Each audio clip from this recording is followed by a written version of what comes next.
Hello दोस्तों, स्वागत है आपका हमारे study music and exercise channel पे। तो आज हम संविधान के बारे में पढ़ेंगे। अगर आप इस चैनल पर नए हैं तो प्लीज़ सब्सक्राइब कीजिए, बेल बटन दबा लीजिए ताकि हमारी आने वाली वीडियोस आपको लगातार मिलती रहे। ठीक है, चलिए समय बर्बाद न करते हुए आज हम पढ़ेंगे। ये घटना चक्र पुस्तक की जीएस दृष्टि की बुक है, पॉलिटी की। तो आज हम भारत के संविधान के बारे में पढ़ेंगे कुछ। आप अच्छे से सुनते रहिएगा, आपको बाकायदा टेक्निक और ट्रिक के साथ ऐसी वीडियो आपको यूट्यूब पे कहीं नहीं मिलेगी, गारंटी। बाकायदा ट्रिक और टेक्निक के साथ हम कैसे संविधान का फॉर्मेशन हुआ, किस तरीके से सभी चार्टर एक्ट आए, कैसे लागू हुआ, किस चार्टर एक्ट में क्या था, पूरा डिटेल आज हम पढ़ने वाले। तो चलिए स्टार्ट करते हैं। देखिए, सबसे पहले तो कुछ डेटा इंपॉर्टेंट वो देख लेते हैं। देखिए, लोकसभा में अधिकतम सदस्य कितना होता है? 550। बिहार विधानसभा का क्वेश्चन था ये। और लोकसभा का मिनिमम सदस्य 550। न्यूनतम आयु कितनी होती है? 25 साल। कार्यकाल कितने साल का होता है लोकसभा का? 5 साल। ठीक है, अब आते हैं राज्यसभा के बारे में। राज्यसभा में 250 सीट। मिनिमम एज राज्यसभा के लिए 30 साल और सदस्यों का कार्यकाल 6 साल का होता है राज्यसभा का। विधानसभा के लिए 60 से लेकर के 500 के आसपास, उसी के बीच में हो सकती है। न्यूनतम एज 25 साल विधानसभा के लिए, कार्यकाल 5 साल का। विधान परिषद के बारे में सुनिएगा। संबंधित विधान परिषद में सीटों की संख्या जो है, विधान परिषद में सीटों की संख्या मिनिमम 40 हो सकती है, 40 से नीचे नहीं। ठीक है, कितना? 40 होगी। और संबंधित विधानसभा के 1/3 सदस्यों की संख्या से अधिक नहीं होनी चाहिए।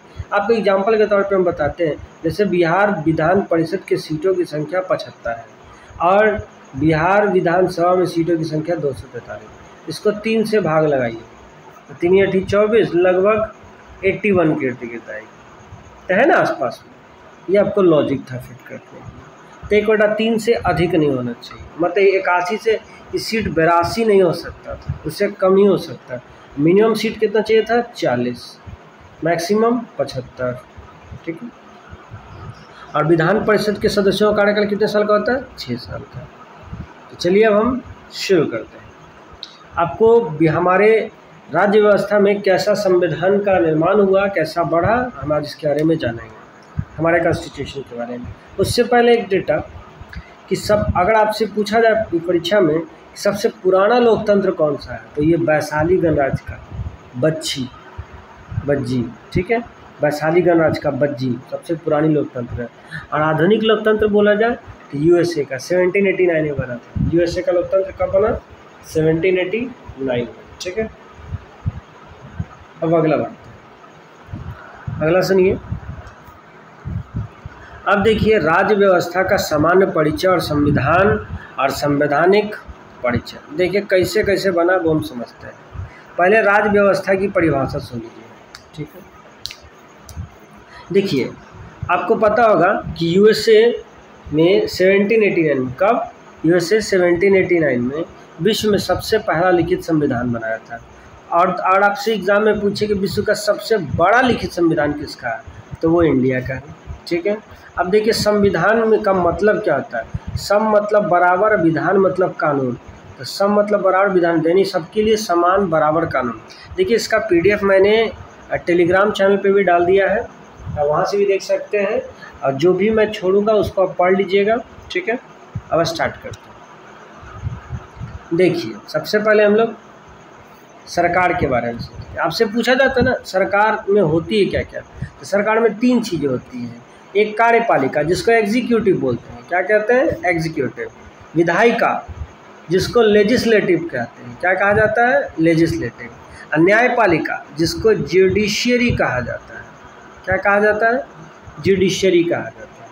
तो देखिए सरकार के 3 अंग हैं। कौन कौन? कार्यपालिका जिसको एग्जीक्यूटिव बोलते हैं, विधायिका जिसको लेजिस्लेटिव बोलते हैं, न्यायपालिका जिसको जुडिशियरी बोलते हैं। क्लियर? कार्यपालिका में देखिए विधि का पालन करना होता है। कार्यपालिका में होता क्या है कि विधि का पालन करना करता है। सबसे पहले देखिए विधायिका क्या करती है विधि बनाती है, अर्थात विधि मतलब नियम कानून बनाती है। कार्यपालिका क्या करती है, उन नियमों का पालन करती है।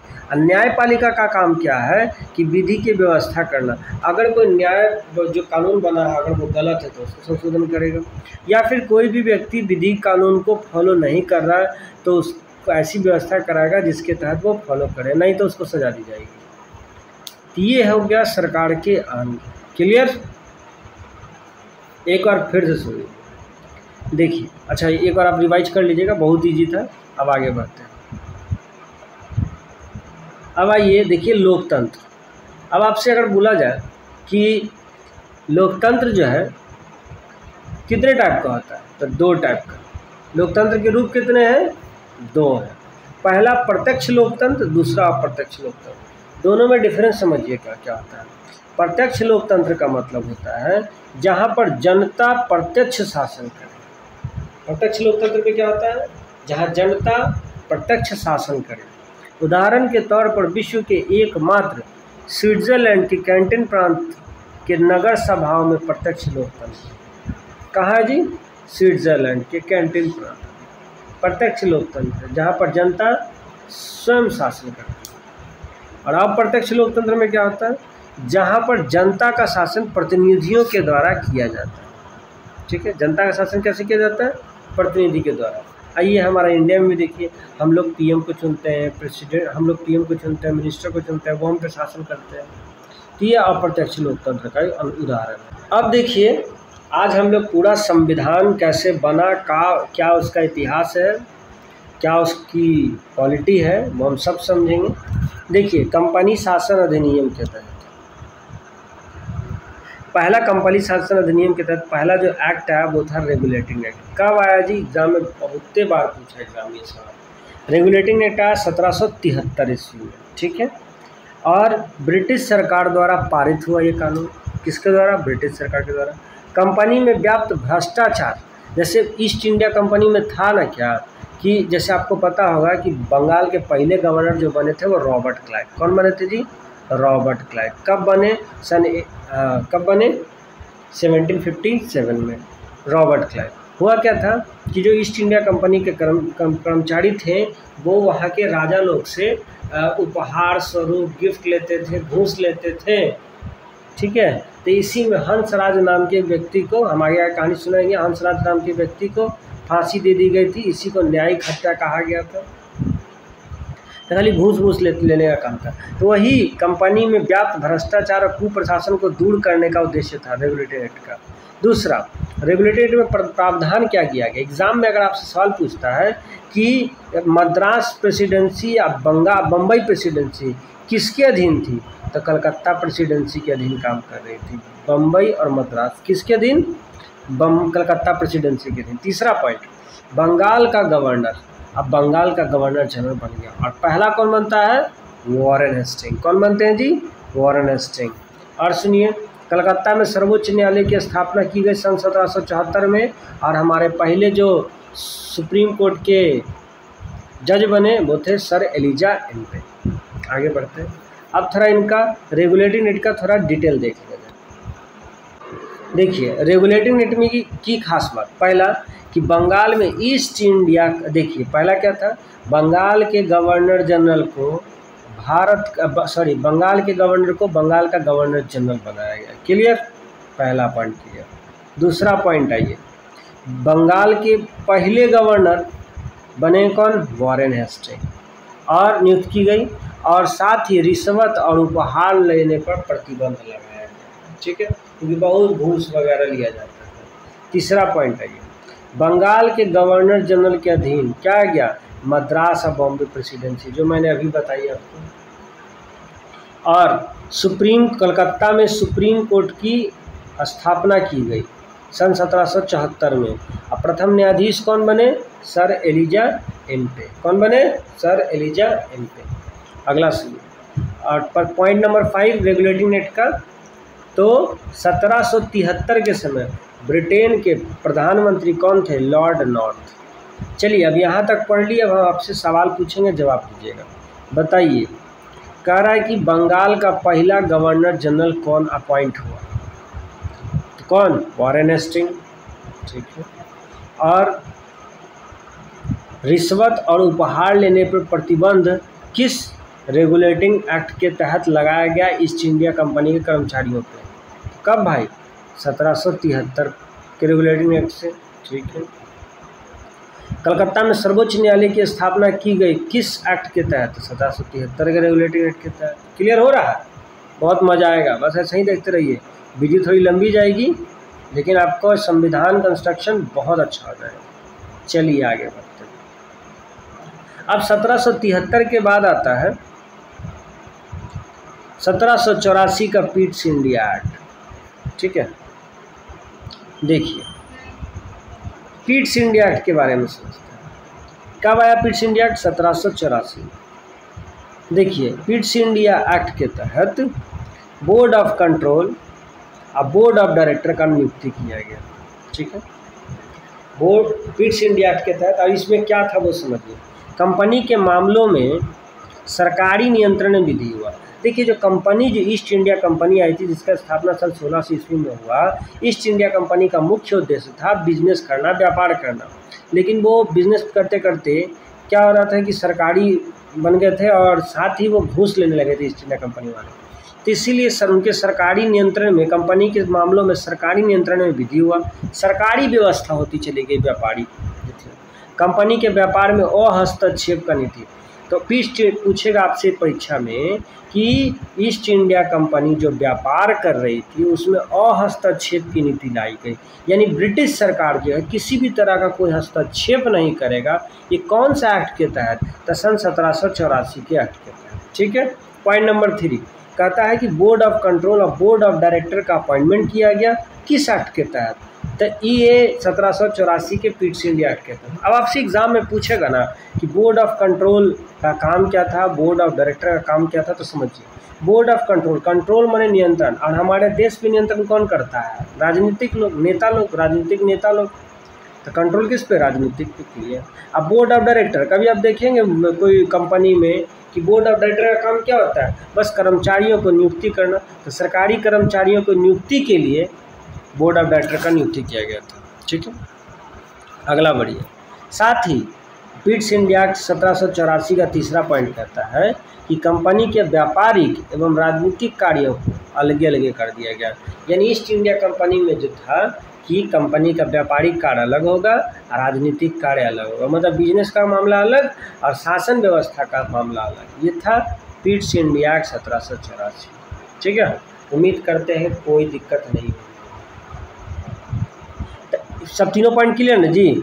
एक पॉइंट था आपको, व्यापार में कंपनी के व्यापार में हस्तक्षेप की नीति कब लाई गई? तो 1784। ये है क्या? फिर से समझ लीजिए। कंपनी के व्यापार में हस्तक्षेप की नीति यानी 1784 में जब कंपनी सरकारी मामला का वृद्धि हुआ तो बोल दिया साफ साफ ईस्ट इंडिया कंपनी को कि आप खुले बिजनेस कीजिए, आपको किसी भी तरह का कोई आपत्ति नहीं होगा। ईस्ट इंडिया कंपनी के लिए सिर्फ बिजनेस, अब किसी भी तरह का कोई हस्तक्षेप नहीं होगा। ये 1784 का एक्ट बना था। और साथ ही में देखिए 1786 का एक्ट भी, 1786 के एक्ट के तहत गवर्नर जनरल को विशेष अवस्था में अपने परिषद के निर्णय को रद्द करने तथा अपने निर्णय को लागू करने का अधिकार प्रदान किया गया। अगर आपसे परीक्षा में सवाल पूछता है कि किस अधिनियम के तहत गवर्नर जनरल को किसी विशेष व्यवस्था में अपने परिषद में, जैसे परिषद में गलती से कोई निर्णय ले गया जो उचित नहीं हो सरकार के लिए, तो वैसे निर्णयों को कैंसिल किया जा सकता है किसके तहत? 1786 के अधिनियम के तहत। क्लियर?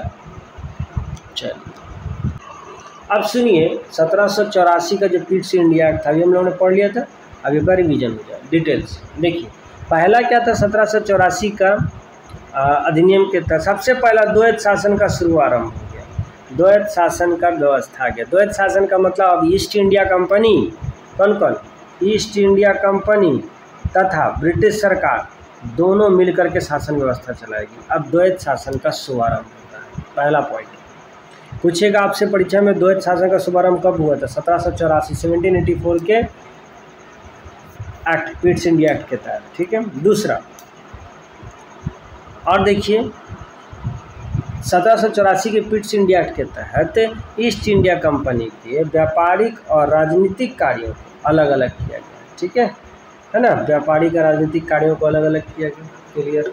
दूसरा पॉइंट है ये, ईस्ट इंडिया कंपनी के तहत बोर्ड ऑफ कंट्रोल और बोर्ड ऑफ डायरेक्टर का नियुक्ति किया गया, जिसमें कंट्रोल के बारे में हमने क्या बताया था, राजनीतिक नेता लोग कंट्रोल करते हैं, बिल्कुल ट्रिक के साथ। कंट्रोल किसको करना है, सैन्य, असैन्य, टैक्स, इन 3 चीज़ों पे कंट्रोल करने के लिए राजनीतिक मामले, मतलब राजनीतिक मामलों में क्या क्या कंट्रोल किया जाएगा, तो सैनिक वाला जो मामला होगा, असैन्य होगा और टैक्स पर, इन तीनों पे कंट्रोल किसका, राजनीतिक मामला का।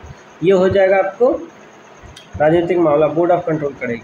और एक बोर्ड ऑफ डायरेक्टर का अपॉइंटमेंट किया गया, इसमें क्या था कि कर्मचारियों को भर्ती करने का प्रस्ताव था। बोर्ड ऑफ डायरेक्टर क्या करती है, कर्मचारी को रिक्रूट करती है। अगला बढ़िए, चौथा ये पिट्स इंडिया एक्ट में चौथा पॉइंट कह रहा कि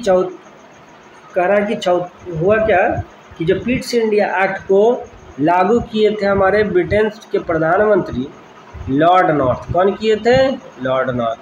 ब्रिटेन 1784 में पूछे ब्रिटेन का प्रधानमंत्री कौन, लॉर्ड नॉर्थ। ठीक है, लॉर्ड नॉर्थ जो है 1784 का पिट्स इंडिया एक्ट पारित करने के कारण लॉर्ड नॉर्थ की सरकार गिर गई और अगले प्रधानमंत्री कौन बनेंगे, लॉर्ड पिट्स। इसीलिए आया पिट्स इंडिया, लॉर्ड पिट्स बने इसलिए आया पिट्स इंडिया। क्या बात, टेक्निक सेट। अगला सुनिए, अब ये जो पिट्स आए तो इन्होंने क्या किया कि जो कंपनी ईस्ट इंडिया कंपनी है, इसको व्यापारिक अधिकार के साथ साथ प्रशासनिक एवं राजनीतिक अधिकार भी दे दिया। नया प्रधानमंत्री ये भी आपसे पूछ सकता है कि पिट्स इंडिया एक्ट के तहत प्रशासनिक और राजनीतिक अधिकार दोनों का दोनों ईस्ट इंडिया कंपनी को दे दिया गया, क्योंकि लॉर्ड पिट्स नहीं चाहते थे कि हमारी सरकार गिर जाए, सब अपनी सरकार बचाना चाहते हैं। तो आगे बढ़ते हैं। कैसा लग रहा है वीडियो मेरा? देखिए, हम बीच में कॉमेडी नहीं करते हैं, बस पढ़ाई पे ध्यान दीजिए, फोकस कीजिए। ज़िंदगी कॉमेडी में बीत जाने वाली है नहीं तो। ठीक है, ये एक शायरी सुनाते हैं, थोड़ा मूड फ्रेश हो जाएगा। कहते हैं सफलता मेहनत करने वालों पे अपनी जान लुटाती है। याद रखिएगा, कहा जाता है कि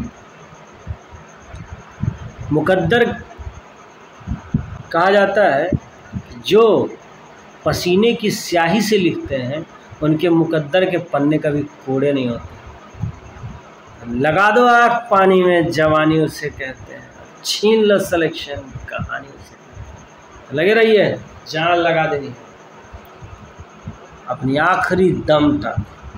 बढ़ते आगे। अब देखिए जरा 1813 का चार्टर, देखिए मज़ा आएगा। 1813 का चार्टर एक्ट चल रहा है। देखिए, सबसे पहला तो एक बहुत इंपॉर्टेंट क्वेश्चन, ईसाई मशीनरीज़ को धर्म प्रचार करने का छूट दिया गया।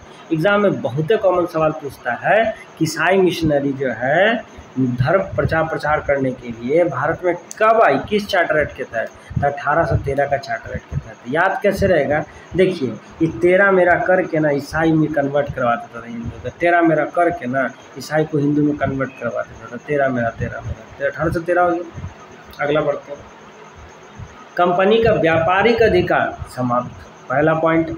अब देखिए 1813 के चार्टर एक्ट के तहत क्या कर दिया गया कि कंपनी का व्यापारिक अधिकार समाप्त कर दिया गया, सिर्फ चाय और चीन के साथ व्यापार को छोड़ कर। देखिए फिर से आपसे, अगर आपसे एग्ज़ाम में सवाल बनता है कि कंपनी का, ईस्ट इंडिया कंपनी का चाय और चीन का व्यापार को छोड़ करके सारे व्यापार का अधिकार खत्म कर दिया गया, किस चार्टर एक्ट के साथ, तो 1813 के चार्टर एक्ट के तहत। याद कैसे रहेगा, तेरे को चाय मिला, तेरे को चाय मिला, तो चाय से हो गया 1813। साथ ही कंपनी को, ईस्ट इंडिया कंपनी को अगले 20 वर्षों के लिए भारतीय प्रदेशों तथा राजस्व पर नियंत्रण का अधिकार मिल गया। अब देखिए चार्टर एक्ट 1813 के चार्टर एक्ट में क्या था, सबसे पहले व्यापारिक अधिकार छीन लिया गया ईस्ट इंडिया कंपनी से और चाय और चीन का व्यापार रहने दिया अब ईस्ट इंडिया कंपनी के साथ। अब बदले में अगले 20 सालों तक अगले भारत के प्रदेशों से राजस्व पर नियंत्रण रखने का अधिकार दिया। मतलब जितना कलेक्शन आएगा उस पर आपका कंट्रोल। देखिए ब्रिटेन सरकार का क्या दिमाग पॉलिसी है कि धीरे धीरे ईस्ट इंडिया कंपनी से उनका बिजनेस छीन रहा है। आगे बढ़ते हैं। अब आपसे एक एग्ज़ाम में कॉमन सवाल पूछता है कि किस चार्टर एक्ट के तहत शिक्षा पे 1 लाख रुपये प्रति वर्ष खर्च करने की बात रखी गई। ये हो जाएगा 1813 का चार्टर एक्ट। ठीक है, तो तेरे को 1 लाख रुपया हम देंगे शिक्षा पे ग्रहण खर्चा करने के लिए। टेक्निक था। अब देखिए कि सरकार जो कितना मतलब शोषण करेगी, इसीलिए उन्होंने सोचा कि अगर शासन व्यवस्था अच्छे से चलानी है तो कम से कम 1 लाख रुपया हम खर्चा कर देते हैं, वो भी 1 साल में शिक्षा पे। ठीक है, क्लियर। अब आगे बढ़ते हैं। अब देखिए 1813 का चार्टर एक्ट। अभी हमने बताया था क्या क्या 1813 के चार्टर एक्ट में। सबसे पहले 1813 के चार्टर एक्ट के तहत व्यापारिक व्यापारों में बहुत ज़्यादा कटौती किया गया। इतना ज़्यादा कटौती किया गया ईस्ट इंडिया कंपनी के साथ कि सिर्फ चाय का व्यापार और चीन तथा दक्षिण पूर्वी एशियाई देशों के साथ व्यापार को छोड़ करके सारा व्यापार छीन लिया गया ईस्ट इंडिया कंपनी से। यह 1813 का चार्टर एक्ट। ठीक है, तेरा सब कुछ छीन लिया व्यापार। और 1813 के चार्टर एक्ट में ईसाई मिशनरियों को भारत में आकर के ईसाई धर्म का प्रचार प्रसार करने का छूट भी मिला गया। अगला ये, अगर आपसे एग्जाम में पूछता है कि किस चार्टर एक्ट के तहत शिक्षा पर 1 लाख रुपये प्रति वर्ष खर्च करना अनिवार्य किया गया, 1813 के चार्टर एक्ट था ना जी। चलिए देखिए संवैधानिक विकास जरा समझते हैं कैसे कैसे चल रहा है। देखिए सबसे पहला हम थे, देखिए 1833 के चार्टर एक्ट में देखिए कैसे कैसे होगा। सबसे पहले तो कंपनी का वाणिज्यिक अधिकार समाप्त। देखिए 1813 के चार्टर एक्ट में सारा व्यापार खत्म कर दिया, सिर्फ और सिर्फ क्या छोड़ा था, चाय का व्यापार चीन के साथ, चाय का व्यापार और चीन और दक्षिण पूर्वी एशिया के साथ व्यापार को छोड़ कर, और अगला 20 साल के लिए मौका दे दिया बिजनेस करने के लिए। लेकिन 1813 के बाद से जोड़िए आप 20 साल, कितना हो गया, 33 हो गया ना। तो 1833 आते आते सारा व्यापार छीन लिया गया ईस्ट इंडिया कंपनी से, ख़त्म। तो आपसे एग्जाम में पूछेगा कि ईस्ट इंडिया कंपनी के सारे व्यापारिक अधिकार कब ख़त्म कर दिए गए, तो 1833 के चार्टर एक्ट में। क्लियर, 33। दूसरा, अब दूसरा सवाल आपसे अगर एग्जाम में पूछता है कि किस चार्टर एक्ट के तहत ईस्ट इंडिया कंपनी को केवल और केवल राजनीतिक कार्य दिया गया, तो 1833 के चार्टर एक्ट। अब देखिए व्यापार अगर आप छीन लिए तो कुछ ना कुछ तो देना पड़ेगा ना, इसलिए राजनीतिक कार्य दे दिया गया। राजनीतिक कार्य देने का मतलब हो गया कि ईस्ट इंडिया कंपनी के जितने भी कर्मचारी थे सबको सरकारी ऑफिसर के पद पे नियुक्त कर दिया। इससे फ़ायदा क्या होगा कि अब जैसे कोई बिज़नेस है तो वो ख़ानदानी चलता है बिज़नेस, लेकिन अब बिज़नेस यहाँ ख़त्म करके उसको सरकारी नौकरी दे दी।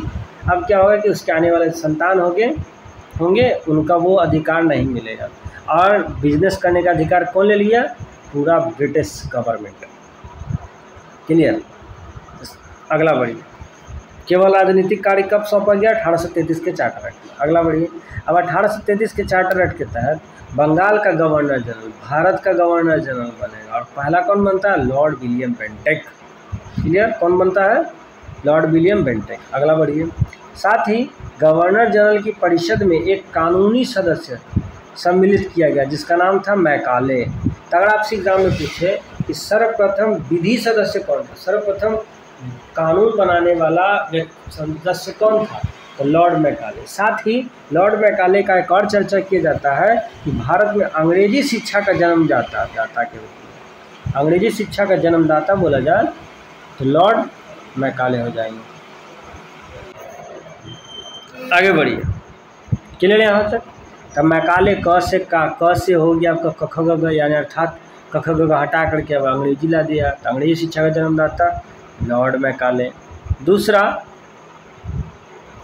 आपसे अगर बोला जाए कि कानून बनाने वाला पहला विधिक अधिकारी कौन, लॉर्ड मैकाले। क्लियर। चलिए आगे बढ़ते हैं, आगे बढ़ते हैं। देखिए 1833 का चार्टर एक्ट में अभी हमने पढ़ा, सबसे पहला क्या कि 1833 के चार्टर एक्ट के साथ पहला पॉइंट ये रहा कि बंगाल के गवर्नर जनरल को भारत का गवर्नर जनरल बनाया गया। और पहले कौन बनेंगे? लॉर्ड विलियम बेंटिक, भारत के पहले गवर्नर जनरल। क्लियर। साथ ही एक विधिक अधिकारी भी नियुक्त किया गया था कानून बनाने के लिए पूरे भारतवर्ष में, वो थे लॉर्ड मैकाले। और लॉर्ड मैकाले को क्या कहा जाता है? अंग्रेजी शिक्षा का जन्मदाता, लिपिबद्ध करने के लिए। साथ ही अगर आपसे पूछे कि शक्तियों का केंद्रीकरण किस चार्टर एक्ट के तहत किया गया, तो भाई ये 1833 के चार्टर एक्ट के तहत। देखिए 2 पॉइंट होता है, एक केंद्रीयकरण और एक होता है विकेंद्रीयकरण। तो पहले हम जरा केंद्रीयकरण सुन लेते हैं क्या होता है। केंद्रीयकरण में जो पावर होती है वो सेंटर के पास चला जाता है, लेकिन जब विकेंद्रीयकरण की बात आएगी तो पावर डिसेंट्रलाइज हो जाएगा और पावर जो छोटे छोटे हिस्सों में बढ़ जाएगी। लेकिन 1833 के चार्टर एक्ट के तहत पावर को क्या कर दिया गया? केंद्रीयकरण किया गया। ठीक है, तो उम्मीद करते हैं बहुत ईजी रहा और आपको समझ में आ गया होगा टोटल। अब आइए 1853 का चार्टर एक्ट कब का भाई? 1853 का। सबसे पहले नियंत्रण बोर्ड और उनके अन्य पदाधिकारियों के वेतन का चर्चा किया गया। जो नियंत्रण बोर्ड था ना उसका और अन्य पदाधिकारियों का वेतन का। अब आइए 1853 का चार्टर एक्ट, नियंत्रण बोर्ड और उसके अन्य पदाधिकारियों के वेतन का चर्चा किया गया। ठीक है, और निश्चित किया गया सरकार द्वारा होगा। किसके द्वारा होगा? सरकार द्वारा होगा। धन कौन देगी? कंपनी देगी। डायरेक्टरों की संख्या कितनी कर दी गई? 24 से 18। आपसे एग्जाम में पूछेगा कि नियंत्रक बोर्ड में बोर्ड ऑफ डायरेक्टर में थे जिनमें डायरेक्टरों की संख्या 24 से 18 कर दी गई। कब? 1853 के चार्टर एक्ट के तहत। और 6 गो सदस्य क्राउन द्वारा यानी ब्रिटिश क्राउन द्वारा नियुक्त किया जाएगा। मामला क्लियर। 24 था शुरू में, घटा के 18 कर दिया गया और 6 क्राउन द्वारा मनोनीत किया जाएगा। मतलब British east India company, British company के द्वारा, मतलब ब्रिटिश सरकार के द्वारा। ठीक है, अब जरा 1853 का चार्टर एक्ट थोड़ा डिटेल से देखा जाए। देखिए पहला पॉइंट क्या है 1853 के चार्टर एक्ट में कि ईस्ट इंडिया कंपनी की सेवा के लिए। अब देखिए 1853 का जब चार्टर एक्ट आया, अभी आपको बताया कि 1833 के चार्टर एक्ट में ईस्ट इंडिया कंपनी का पूरा व्यापारिक अधिकार पूरी तरीके से समाप्त कर दिया गया था।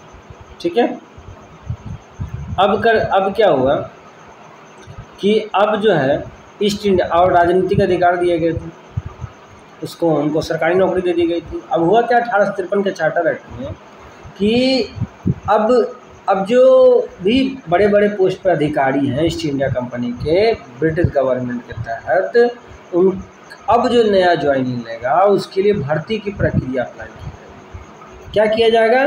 भर्ती का प्रक्रिया, मतलब ज्वाइनिंग का प्रोसेस लगाया जाएगा, किसके तहत ज्वाइनिंग कराया जाएगा। ठीक है, और इसी ज्वाइनिंग के पॉइंट नंबर 2 सुनिए, कह रहा है कि ईस्ट इंडिया कंपनी की सेवा के लिए योग्यता के लिए भर्ती की प्रक्रिया लगाई गई। 1853 का चार्टर एक्ट का पहला पॉइंट। दूसरा पॉइंट सुनिए, अब भर्ती की प्रक्रिया कैसी होगी, इसके लिए जो विधि नियम कानून बनाया गया, इसके लिए सौंपा गया किसको? लॉर्ड मैकाले समिति को गठन किया गया। कब? 1854 में। कब गठन किया गया लॉर्ड मैकाले समिति? 1854 में। और इसके तहत खुली प्रतियोगिता का आयोजन किया गया। ठीक है, खुली प्रतियोगिता का। और 1855 से खुली प्रतियोगिता, अर्थात जो खुली प्रतियोगिता का नाम रखा गया इंडियन सिविल सर्विस, यानी भारत में प्रशासनिक विभाग में अगर नौकरी लेनी है तो 1855 से लंदन में प्रतियोगिता स्टार्ट हुई। और 1858 में भारत के पहले ICS अधिकारी सत्येंद्र नाथ टैगोर बनते हैं। कौन बनते हैं? पहले ICS अधिकारी कौन बनते हैं? सत्येंद्र नाथ टैगोर। अब देखिए, अगर आपसे पूछे कि मैकाले समिति क्या है, मैकाले समिति, लॉर्ड मैकाले समिति, तो लॉर्ड मैकाले समिति जो है वो 1854 में गठन हुआ था। और लॉर्ड मैकाले समिति 1853 के चार्टर एक्ट के तहत, और लॉर्ड मैकाले समिति में है कि ईस्ट इंडिया कंपनी में प्रशासनिक सेवा देने के लिए व्यक्ति को खुली प्रतियोगिता, ओपन कंपटीशन में पार्टिसिपेट करना पड़ेगा। और अगर आपसे एग्जाम में पूछता है कि भारत के पहले ICS अधिकारी कौन थे? सत्येंद्र नाथ टैगोर। कब बने थे जी? 1858। देख कितना ईजी था, कर लेना। पूछेगा लॉर्ड मैकाले समिति का गठन कब हुआ? 1854 में। अब देखिए भारत सरकार अधिनियम 1858, यह 1857 की क्रांति खत्म। अब उसके बाद 1858 1858 का अधिनियम आता है। 1858 के अधिनियम के तहत सबसे पहले द्वैत शासन प्रणाली पूरी तरीके से समाप्त, अर्थात यहाँ पे जो ईस्ट इंडिया कंपनी के हाथ में जो सरकारी व्यवस्था थी वो पूरी तरीके से ख़त्म। अब ईस्ट इंडिया कंपनी नाम की कोई सिस्टम ही नहीं रही। अब आ गया क्या, अब ब्रिटिश गवर्नमेंट पूरा का पूरा, अर्थात भारतीय प्रशासन पूछेगा द्वैत शासन प्रणाली पूरी तरीके से समाप्त कब हुई, अर्थात द्वैत शासन प्रणाली का मतलब हुआ कि एक ब्रिटिश गवर्नमेंट और दूसरा ईस्ट इंडिया कंपनी मिलकर जो चला रही थी ये ख़त्म। तो भारतीय प्रशासन का नियंत्रण किसके हाथ में, कंपनी से छीनकर ब्रिटिश राज मुकुट के हाथ में लिया गया, अर्थात ब्रिटेन की महारानी या महाराजा के हाथ में सौंप दिया। ठीक है, अगला ये, अब 1858 के तहत एक भारत सचिव का नियुक्ति किया गया। भारत सचिव जो है भारत के वायसराय के ऊपर रहेगा। अच्छा, हमने एक बात तो बताना ही भूल गए कि 1858 के अधिनियम के तहत भारत के गवर्नर जनरल का नया नाम, भारत का गवर्नर जनरल जो है अब भारत का वायसराय बनेगा। और किसको बनाया गया सबसे पहले, तो वो थे लॉर्ड कैनिंग। कौन थे, लॉर्ड कैनिंग। क्लियर। अब भारत में ब्रिटिश क्राउन का प्रत्यक्ष प्रतिनिधि कौन रहेगा, अब जो वायसराय जो बना ना वो सीधा ब्रिटिश क्राउन का होगा, मतलब ब्रिटेन की सरकार का होगा। ठीक है, वायसराय। अब साथ ही भारत सचिव का पद भी नियुक्त किया गया। भारत सचिव के पास क्या था, बोर्ड ऑफ डायरेक्टर और बोर्ड ऑफ कंट्रोल। मैंने बताया था बोर्ड ऑफ डायरेक्टर में क्या होता है कि नया नया अपॉइंटमेंट नियुक्ति के लिए, और बोर्ड ऑफ कंट्रोल में राजनीतिक प्रशासनिक सेवा था। अब दोनों का समस्त अधिकार किसके पास था, भारत सचिव के पास था। Board of director, board of control, प्रशासनिक सेवा का और नियुक्ति का, दोनों का पद किसके पास, भारत सचिव के पास। और वायसराय के ऊपर में था, वायसराय को कंट्रोल करने के लिए था भारत सचिव की नियुक्ति की गई थी। उम्मीद करते हैं आपको समझ में आ गया होगा। अब देखिए, अब यहाँ से भारत शासन अधिनियम 1858 को हम लोग डिटेल से समझेंगे। कोई दिक्कत हो जरूर पूछ लीजिएगा। ठीक है, देखिए सबसे पहला आपसे अगर एग्जाम में पूछे द्वैत शासन, पहला पॉइंट देखिए 1858 का अधिनियम। सबसे पहला तो द्वैत शासन प्रणाली समाप्त। मैंने बताया द्वैत शासन प्रणाली के बारे में कि द्वैत शासन भारत शासन अधिनियम के जरिए 1858 द्वारा समाप्त कर दिया गया। द्वैत शासन प्रणाली खत्म और भारत शासन अधिनियम आ गया 1858 के तहत, 1858 के तहत। और इसमें ईस्ट इंडिया कंपनी का पूरी तरीके से समाप्त। अब आ गई ब्रिटिश किसके हाथ में, राजमुकुट के हाथ में। Point number 2, board of director, regulating act, board of control, east India act के तहत गठित जितना भी व्यवस्था था ईस्ट इंडिया कंपनी का, वो सारा के सारा शासन व्यवस्था को ख़त्म कर दिया गया। उसके स्थान पर ब्रिटिश क्राउन ताज मुकुट के हाथ में सौंप दिया गया। ठीक है, मैंने बताया ना, board of director, board of control, सब पीट्स ऑफ इंडिया, रेगुलेटर सब खत्म। जो गठित अधिनियम था इसके जरिए भारत में ईस्ट इंडिया कंपनी के शासन को समाप्त करके पूरा का पूरा ब्रिटिश क्राउन के हाथ में दे दिया गया। ठीक है, पॉइंट नंबर 3 आइए। अब भारत की शासन की देख रेख के लिए किसको नियुक्त किया गया था, भारत सचिव को, मैंने बताया था। नेक्स्ट पॉइंट आइए, पॉइंट नंबर 3, पॉइंट नंबर 4। अब देखिए, भारत सचिव जो है ब्रिटिश मंत्रिमंडल का सदस्य, किसका सदस्य, ब्रिटिश मंत्रिमंडल का सदस्य था और ब्रिटिश संसद के प्रति उत्तरदायी था। किसके प्रति रिस्पॉन्सिबल था, ब्रिटिश संसद के प्रति। भारत सचिव, देखिए भारत सचिव की नियुक्ति कब की गई, 1858 के अधिनियम के तहत। ये था कौन, ये ब्रिटिश मंत्रिमंडल का सदस्य था भारत सचिव।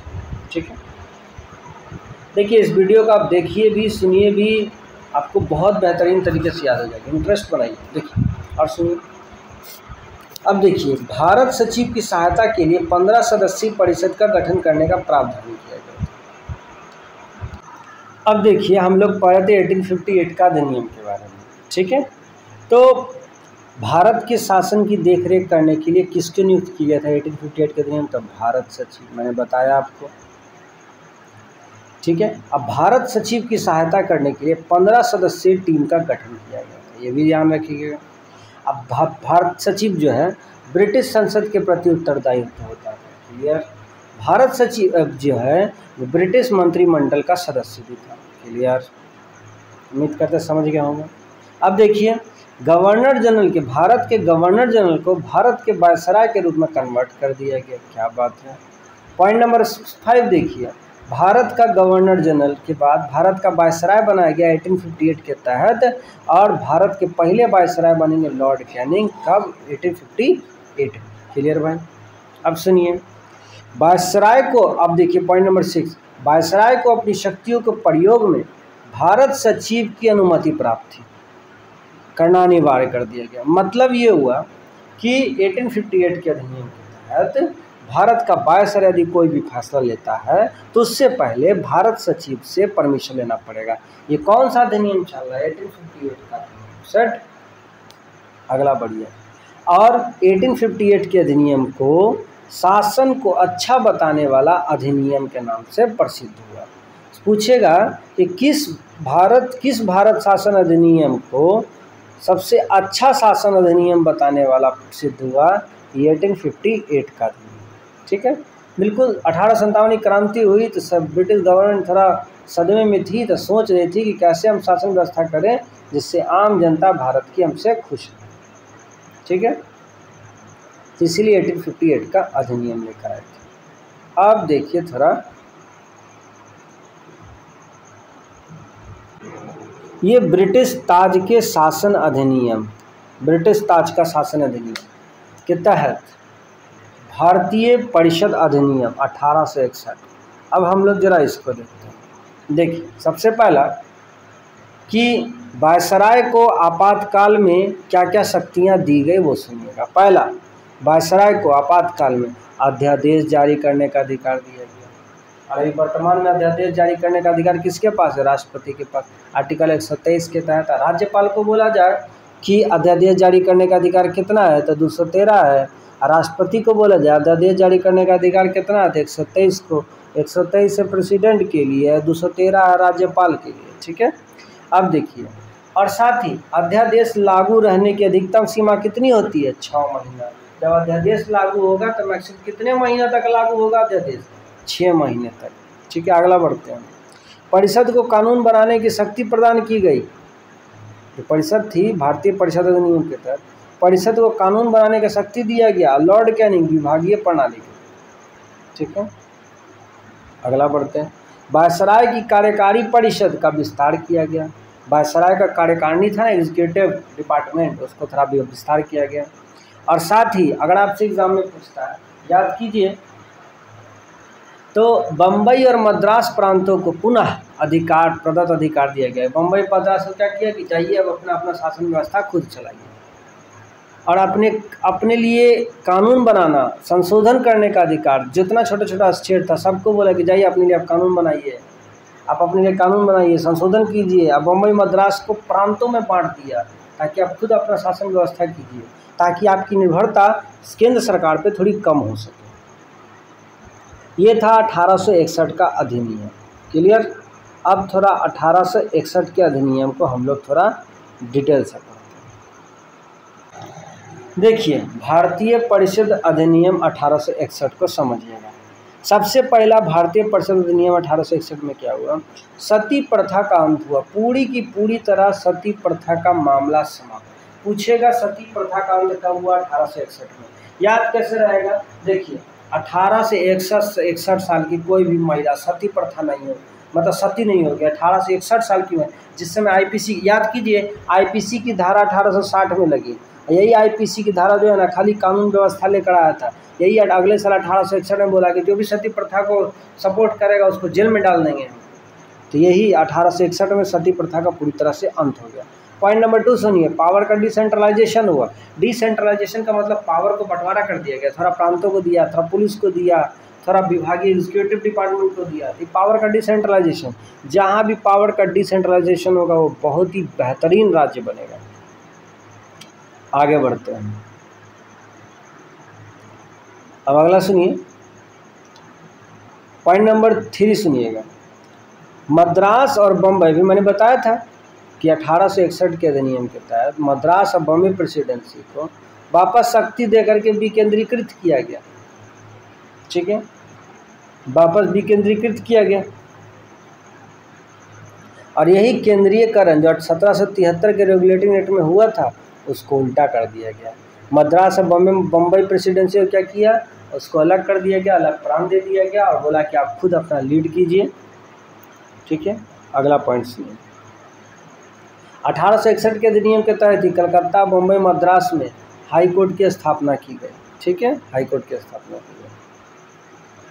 पॉइंट नंबर 4 सुनिएगा, कह रहा है कि वायसराय को, अभी मैंने बताया कि वायसराय को आपातकाल की स्थिति में अध्यादेश जारी करने का अधिकार दे दिया गया और अध्यादेश मैक्सिमम कितने महीने तक रहेगा, तो 6 महीने तक। क्लियर, ये 1861 का अधिनियम था।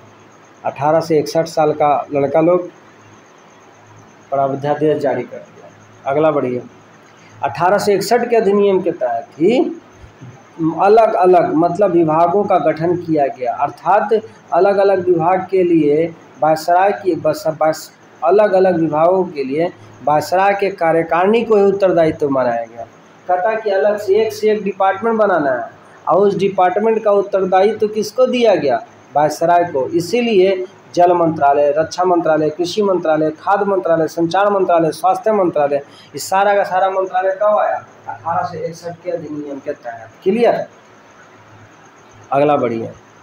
और विभाग तक इसी वजह से ये जो अलग अलग डिपार्टमेंट बना, जैसे अभी भी है ना सेम वही डिपार्टमेंट, तो अलग अलग विभागीय प्रणाली का जन्मदाता किसे कहा जाता है, लॉर्ड कैनिंग।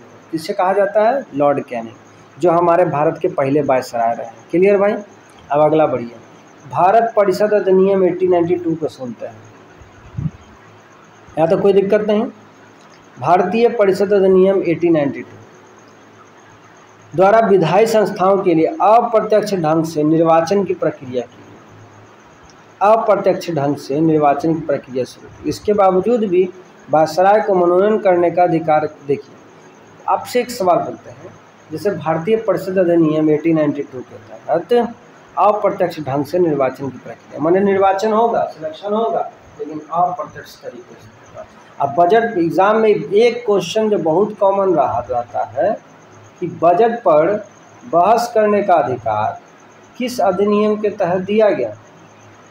बजट पर बहस करने का अधिकार किस अधिनियम के तहत, ये हो जाएगा आपको 1892 के अधिनियम के तहत। किस अधिनियम के तहत जी, 1892 के अधिनियम के तहत। कोई दिक्कत नहीं।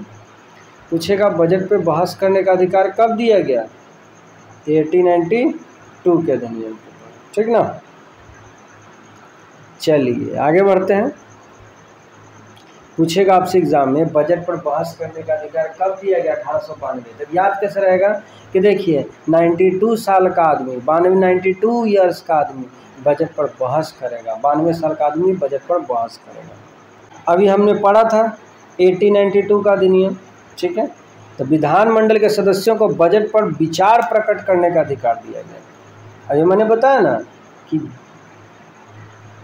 क्या किया गया कि आप बजट पर बहस कर सकते हो। ठीक है, तो ये 1892 के अधिनियम के तहत। दूसरा, सार्वजनिक हित के मामलों में विधानमंडल के सदस्यों को 6 दिन की सूचना देकर प्रश्न पूछने का अधिकार दिया गया। तो अभी आपको बताया मैंने किस, देखिए 1892 के अधिनियम के तहत क्या था कि सार्वजनिक मामलों में अगर आप सार्वजनिक हित के लिए यदि कोई सवाल पूछते हैं तो पहले 6 दिन पहले आपको इन्फॉर्मेशन देनी पड़ेगी। कितना दिन पहले, 6 दिन पहले आपको इन्फॉर्मेशन देना पड़ेगा। कोई दिक्कत नहीं, अगला बढ़िए। और साथ ही समिति में अप्रत्यक्ष निर्वाचन का सिद्धांत स्वीकार किया गया। ठीक है, तो क्लियर। अब समझते हैं जरा हम भारतीय परिषद अधिनियम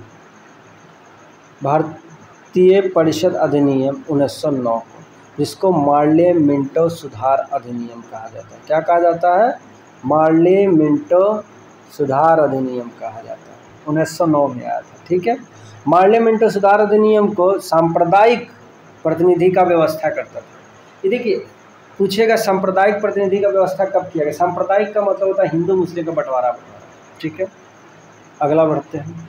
केंद्रीय विधानमंडल में सदस्यों को बजट पर मत देने का अधिकार नहीं दिया गया था। देखिए, बहस तो कर सकते हैं लेकिन मत नहीं दे सकते। अब हम इसका डिटेल थोड़ा आगे देखिए। पहला, भारतीय परिषद अधिनियम 1909 के तहत हम लोग यही देखने वाले हैं। देखिए, भारतीय परिषद अधिनियम 1909 के तहत, देखिए भारतीय परिषद अधिनियम 1909 के तहत भारत सचिव बने मार्ले और मिंटो बने भारत के वायसराय। ठीक है, मिंटो बने भारत के viceroy. Clear, done. Morley Minto, और आपको बताएं हम कि मार्ले मिंटो, ठीक है, 1909 के तहत। दूसरा पॉइंट सुनिए, मुसलमानों को पृथक निर्वाचन का व्यवस्था दिया गया। मुसलमानों को पृथक निर्वाचन, यही है सांप्रदायिक भेदभाव। ठीक है। पॉइंट नंबर 3 सुनिए, 1909 का मार्ले मिंटो अधिनियम के तहत केंद्रीय तथा राज्य की विधायिका शक्तियों में वृद्धि की गई। केंद्रीय तथा राज्य की विधायिका शक्तियों में वृद्धि की गई। ठीक है। पॉइंट नंबर नेक्स्ट, अगला सुनिए, 1909 के मार्ले मिंटो अधिनियम के तहत अनुपूरक प्रश्न पूछने का अधिकार मिल गया। 1909 के मार्ले मिंटो अधिनियम के तहत प्रश्न पूछने का अधिकार मिल गया। ठीक है। अनुपूरक प्रश्न, अनुपूरक प्रश्न मतलब विधायकों के सदस्यों को सार्वजनिक विषयों पर प्रस्ताव लाने, बहस करने और प्रश्न पूछने का अधिकार मिला। कब? 1909 के मार्ले मिंटो अधिनियम के तहत। फिर सुनिए, कह रहा 1909 के मार्ले मिंटो अधिनियम के तहत बजट पर विधायिका के सदस्यों को सवाल पूछने, बहस करने या पूरक प्रश्न पूछने का अधिकार दिया। चलिए देखिए, एक सवाल है जो बहुत प्रसिद्ध कथन है, प्रसिद्ध कथन है, सुनिएगा। गांधी जी के बारे में, गांधी जी ने 1909 के, गांधी जी ने 1909 के भारत परिषद अधिनियम के बारे में क्या कहा था? महात्मा गांधी जी ने कहा था कि इस एक्ट ने हमारा सर्वनाश कर दिया, क्योंकि हिंदी मुस्लिम का बंटवारा कर दिया, इसलिए ऐसा बोला उन्होंने, महात्मा गांधी जी ने। रैमजे मैकडोनाल्ड ने क्या बोला था? रैमजे मैकडोनाल्ड ने कहा था कि 1909 का जो अधिनियम है ये सुधार, प्रजातंत्रात्मवाद, नौकरशाही और अधूरा और अल्पकालिक समझौता है। ठीक है, ये याद रख लेना आपको, लाइन बाय लाइन डिट्टो हुबहू आपको याद रख लेना है कि रैमजे मैकडोनाल्ड का स्टेटमेंट है। May I come? अब आइए देखिए, भारत सरकार अधिनियम 1919 के बारे में सुनिएगा गौर से। देखिए, भारत सरकार अधिनियम में क्या था? मॉन्टेग्यू चेम्सफोर्ड सुधार अधिनियम इसको बोला जाता है। मॉन्टेग्यू हो जाएंगे भारत के सचिव और चेम्सफोर्ड हो जाएंगे भारत के वायसराय। मैंने बताया था वायसराय पे मॉन्टेग्यू सचिव का, भारत सचिव का पूरा अधिकार होता है। देखिए, प्रांतों में द्वैत शासन का प्रारंभ हो गया स्टार्ट। अब यहाँ जो है ना, प्रांत में द्वैत शासन, आपसे एग्जाम में पूछेगा कहाँ द्वैत शासन भाई, तो प्रांतों में द्वैत शासन। ठीक है, प्रांतों में द्वैत शासन का मतलब समझे, एक बार स्टेट मतलब केंद्र चलाएगा, दूसरा प्रांत चलाएगा। दूसरा देखिए उत्तर, अब देखिए प्रांतों में द्वैत शासन का मतलब हो गया कि पहला हो गया केंद्र विधानसभा और राज्य विधानसभा। कौन कौन? केंद्र विधानसभा और राज्य विधानसभा। ठीक है। अब देखिए प्रांतीय विषय, अब पहली बार उत्तरदायी शासन शब्दों का स्पष्ट प्रयोग हुआ, क्योंकि बोला गया उत्तरदायी शासन है 1919 का भारत शासन अधिनियम। ठीक है। अब देखिए प्रांतीय विषय, आरक्षित और हस्तांतरित, ये दोनों को हम आपको डिटेल से अभी अगला सेक्शन, अगला स्लाइड में पढ़ाएंगे। ठीक है, अच्छे से देखते रहिएगा। प्रांतीय विषय क्या था? आरक्षित और हस्तांतरित। अब देखिए अधिनियम का आधार, मॉन्टेग्यू चेम्सफोर्ड रिपोर्ट। देखिए 1919 के अधिनियम की जांच की, 1919 के अधिनियम की जांच के लिए 1928 में साइमन कमीशन भारत आया था। तो आपसे एग्जाम में सब कॉमन सवाल पूछा जा सकता है कि 1919 के अधिनियम की जांच के लिए कौन सा कमीशन बैठाया गया था? तो ये साइमन कमीशन 1928 वाला। क्लियर। अब हम थोड़ा इसको भारत शासन अधिनियम 1919 को थोड़ा डिटेल से पढ़ते हैं। देखिए, भारत शासन अधिनियम 1919 के तहत मॉन्टेग्यू चेम्सफोर्ड अधिनियम को लाया गया। ठीक है, और भारत के वायसराय बनेंगे लॉर्ड चेम्सफोर्ड और सचिव बनेंगे मॉन्टेग्यू। और भारत सड़क शासन अधिनियम 1919 को उत्तरदायी शासन अधिनियम कहा जाता है। रिस्पॉन्सिबल शासन की शुरुआत है। दूसरा 1919 को द्वैत शासन लाया गया। मतलब राज्य परिषद का नाम उच्च सदन और निम्न सदन का नाम केंद्रीय विधानसभा रखा गया। देखिए, प्रांतों में द्वैत शासन की व्यवस्था की गई। मैंने बताया भी प्रांतों में द्वैत शासन की व्यवस्था। अब हमने थोड़ा पहले बताया था कि 1919 के अधिनियम के तहत एक आरक्षित और दूसरा हस्तांतरित विषय रखा गया। तो अब देखिए आरक्षित वर्ग में क्या क्या आता है।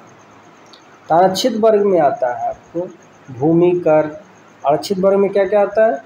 भूमि कर, आपराधिक मामले, समाचार पत्र विषय को रखा गया। किसको रखा गया? भूमि कर, लगान, जिसको भूमि कर। देखिए ये आरक्षित वर्ग में है, रिजर्व है। आई रिजर्व किसके पास रहेगा? गवर्नर के पास। किसके पास रहेगा?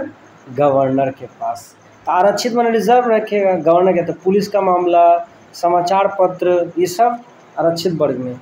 और हस्तांतरित वर्ग के बारे में बात की जाए तो हस्तांतरित वर्ग में आ गया कौन? शिक्षा, स्वास्थ्य, पुस्तक संग्रहालय, सार्वजनिक निर्माण, ठीक है, ये सब पुस्तकालय, संग्रहालय सब हस्तांतरित है। ये ट्रांसफ़र हो जाता है पोस्ट बाय पोस्ट। क्लियर? और उत्तरदायी कौन? मंत्रीगण। तो उम्मीद करते हैं समझ गए होंगे। अब आइए ली कमीशन। आपको नोट समझ लीजिए। ली कमीशन क्या था? सुने आप। ली कमीशन के तहत 1919 के अधिनियम के तहत ली कमीशन लाया गया। इसके तहत भारत के लोक सेवा आयोग का प्रस्ताव पारित किया गया। भारत के लोक सेवा आयोग का, ठीक है। और 1926 में केंद्रीय लोक सेवा आयोग का गठन किया गया, ठीक है। और 1922 में पहला ICS एग्ज़ाम यही भारत में कंडक्ट हुआ 1922 में। फिर से सुनिए, ली कमीशन क्या था? ली कमीशन जो है 1919 में लाया। 1919 के अधिनियम के तर्ज पे ली कमीशन लाया गया, ठीक है। ली कमीशन के तहत 1926 में केंद्रीय लोक सेवा आयोग का गठन किया गया और 1922 में पहला ICS एग्ज़ाम इंडिया में कंडक्ट। अब हमने आपको थोड़ी देर पहले बताया था साइमन कमीशन के बारे में। याद कीजिए साइमन कमीशन आया क्यों? तो साइमन कमीशन जो है 1919 के अधिनियम में कितना विकास हुआ है, इस विकास की जांच करने के लिए साइमन कमीशन आया था। कब आया था जी? फरवरी 1928 में। एग्जाम में पूछेगा। तो साइमन कमीशन, देखो साइंस से सबको प्यार रहता है, अपना अपना साइंस से हमें, ठीक है, साइंस से सबको प्यार रहता है। तो मेरा साइन है तो हमको अपना प्यार है, तो प्यार से फरवरी प्यार का महीना था 1928। और इसके तहत 7 सदस्यीय साइमन कमीशन है। और आपको पता है साइमन कमीशन में जो सातों के सातों सदस्य थे ना, वो अंग्रेज थे। क्या थे? अंग्रेज थे। क्या थे? अंग्रेज थे। सातों के सातों सदस्य क्या थे?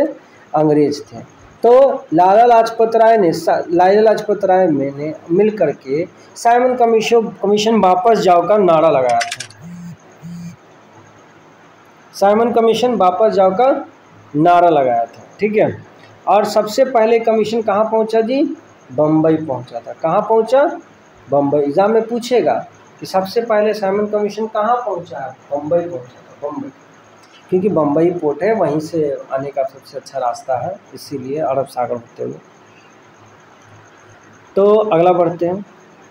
साइमन कमीशन का विद्रोह कौन कर रहे थे? लाला लाजपत राय। कौन कर रहे थे? लाला लाजपत राय। और लाला लाजपत राय को लाहौर में लाठियों से मारा गया और लाला लाजपत राय घायल हुए। और इन्हीं का 2 चेला था, सरदार भगत सिंह और चंद्रशेखर आज़ाद। ये आगे चल के बदला लेते हैं, वो कहानी कभी और आगे बढ़ते हैं। और यहीं पे साइमन कमीशन जो है भारतीयों को संविधान बनाने का चुनौती दे देता है। जाओ अपना संविधान बना, मेरा विरोध कर रहा है। तो इसी विरोध को, चुनौती को स्वीकार कौन करते हैं? मोतीलाल नेहरू स्वीकार कर लेते हैं, ठीक है। कौन स्वीकार करते हैं इसको? मोतीलाल नेहरू स्वीकार कर लेते हैं। देखिए संविधान का निर्माण कैसे होगा। देखिए फरवरी 1928 में जब साइमन कमीशन का विरोध हुआ तो अंग्रेज़ों ने भारतीयों को संविधान बनाने की चुनौती दे दी थी। तो अब जाकर के सर्वदलीय सम्मेलन स्टार्ट होता है कब? 1928 में। और देखिए फरवरी 1928 में साइमन कमीशन आया था। अब मई 1928 में सर्वदलीय सम्मेलन होता है। कहाँ होता है जी? बम्बई में। कहाँ होता है सर्वदलीय सम्मेलन? बम्बई में। सर्वदलीय सम्मेलन 1928 का। और मोतीलाल नेहरू की अध्यक्षता में 7 सदस्यीय टीम का गठन। सर्वदलीय सम्मेलन किस लिए बुलाई गई थी 1928 में, मई 1928 में? ताकि भारतीय संविधान को बनाने की प्रक्रिया चल सके। 7 सदस्यीय टीम का गठन किए थे मोतीलाल नेहरू, इसीलिए इसको नेहरू समिति बोला जाता है। पूछेगा नेहरू समिति में कौन थे? मोतीलाल नेहरू, जवाहरलाल नेहरू के पप्पा थे, 7 सदस्यीय समिति का गठन किए थे। ठीक है। और अगस्त 1928 में भारतीय संविधान के निर्माण के लिए संविधान सभा के गठन का मांग कर दिया। अब देखिए भारतीय संविधान बनाना है तो भाई एक संविधान सभा भी होनी चाहिए जहां बैठ करके विचार विमर्श करके संविधान को बनाने की प्रक्रिया आगे बढ़ेगी। ये डिमांड कब किया? अगस्त 1928 में। फिर सुनिएगा, फरवरी 1928 में साइमन कमीशन भारत आया, बम्बई पहुंचा और साइमन कमीशन में टोटल 7 वो सदस्य थे, 7 के 7 अंग्रेजे थे। तो जो अंग्रेज होगा वो भारतीय हित में क्यों सोचेगा? इसीलिए भारतीयों ने विरोध किया। अच्छे सुनिएगा, भारतीयों ने विरोध किया, लाला लाजपत राय विरोध किए, लाला लाजपत राय को लाठियों से मार दिया गया, लाहौर में मर गए। उसके बाद साइमन कमीशन का विरोध करते हुए मोतीलाल नेहरू ने अंग्रेजों का चुनौती स्वीकार किए और सर्वदलीय बैठक बुलाई गई मई 1928 में। कब? मई 1928 में, 5 महीने बाद। और यहाँ पे अगस्त 1928 में ये प्रस्ताव रखे नेहरू समिति ने, नेहरू रिपोर्ट के माध्यम से, कि भारतीय संविधान बनाने के लिए एक संविधान सभा होनी चाहिए। क्लियर? अब आगे बढ़ते हैं। अब पंडित जवाहरलाल नेहरू ने संविधान सभा की मांग का समर्थन करते हुए 1928 में कहता है, पंडित जवाहरलाल नेहरू भी एंट्री मार दिए जी, संविधान सभा का मांग करते हुए 1928 में एक स्टेटमेंट दिए कि भारत के भाग्य का निर्माण करने की एकमात्र शक्ति भारत की जनता में निहित होती है। किसके पास होती है?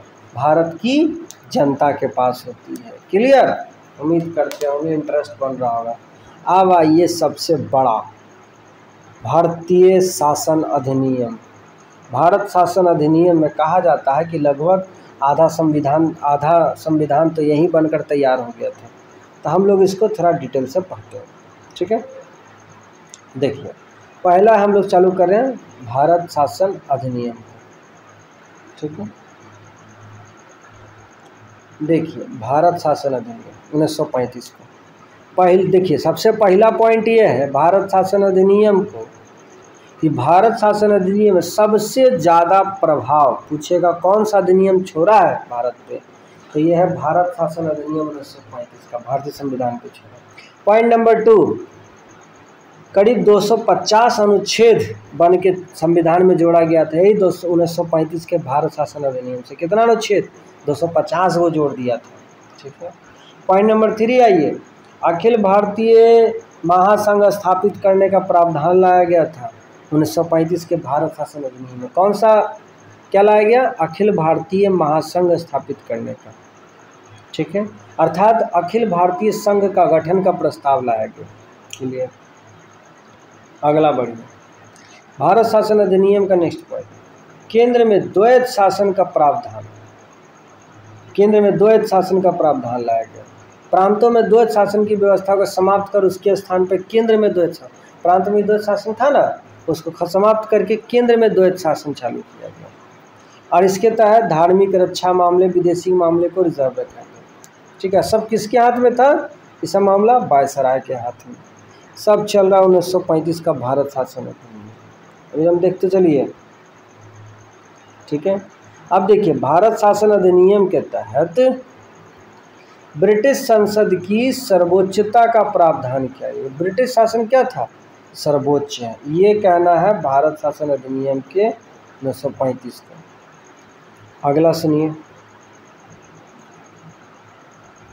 कह रहा है कि 1935 के भारत शासन अधिनियम में भारत सचिव का परिषद का अंत कर दिया गया, अर्थात जो 15 गो सदस्यीय टीम था इनको भी खत्म कर दिया गया। अगला ये भारत शासन अधिनियम 1935 के तर्ज पर ही म्यांमार को 1937 में अलग कर दिया गया। कब अलग किया गया? 1937 में अलग कर दिया गया। ठीक है, पूछेगा बर्मा को भारत से कब अलग किया गया? तो 1937 में। किस अधिनियम के तहत? भारत सरकार अधिनियम 1935 के तहत। ठीक है, चलिए आगे बढ़ते हैं। अब देखिए, भारत शासन अधिनियम 1935 के तहत ब्रिटिश सरकार से संविधान सभा के गठन की मांग की गई। ब्रिटिश सरकार से संविधान सभा के गठन की मांग की गई। अब देखिए, इसके लिए 3-4 गो अधिवेशन हो गए। गौर से देखिए, पहला तो कांग्रेस का लखनऊ अधिवेशन 1936 में हुआ। किस लिए? संविधान सभा के मांग की। फिर कांग्रेस का हरिपुरा गुजरात में अधिवेशन हुआ 1938 में, अध्यक्ष सुभाष चंद्र बोस। फिर त्रिपुरा एमपी में 1939 में कांग्रेस की अध्यक्षता हुई डॉक्टर राजेंद्र प्रसाद के द्वारा। और यहीं पे 1939 में फॉरवर्ड ब्लॉक की स्थापना की गई सुभाष चंद्र बोस के द्वारा। ये इस कहानी है कि पट्टाभी सीतारामैया हार गए थे त्रिपुरी एमपी के अधिवेशन के चुनाव में, और यहाँ फिर से चुने जाने वाले थे डॉक्टर सुभाष चंद्र बोस। तो इसीलिए महात्मा गांधी जी ने स्टेटमेंट दिया था 1939 के त्रिपुरा अधिवेशन में कि ये मेरी हार नहीं, ये पट्टाभी सीतारामैया की हार नहीं, ये मेरी हार है। तो सुभाष चंद्र बोस जो है महात्मा गांधी जी को राष्ट्रपिता को उपाधि दिए थे और अपना गुरु मानते थे। इसीलिए सुभाष चंद्र बोस ने अध्यक्ष पद त्याग दिया और 1939 में फॉरवर्ड ब्लॉक की स्थापना कर दी। कैसा लगा कहानी? आगे बढ़ते। अब देखिए, ये दृष्टि बुक से है, एक बार रिवीजन मारते हैं। देखिए, भारत शासन अधिनियम के बारे में समझते हैं। ठीक है,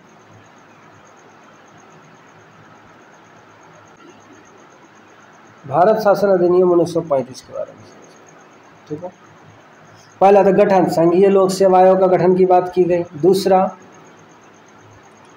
अखिल भारतीय संघ की स्थापना की गई। द्वैत शासन प्रांतों में समाप्त, केंद्र में लागू हुई। मैंने बताया भारत शासन अधिनियम में क्या हुआ कि प्रांतों में समाप्त कर दिया गया, केंद्र में द्वैत शासन लागू कर दिया गया।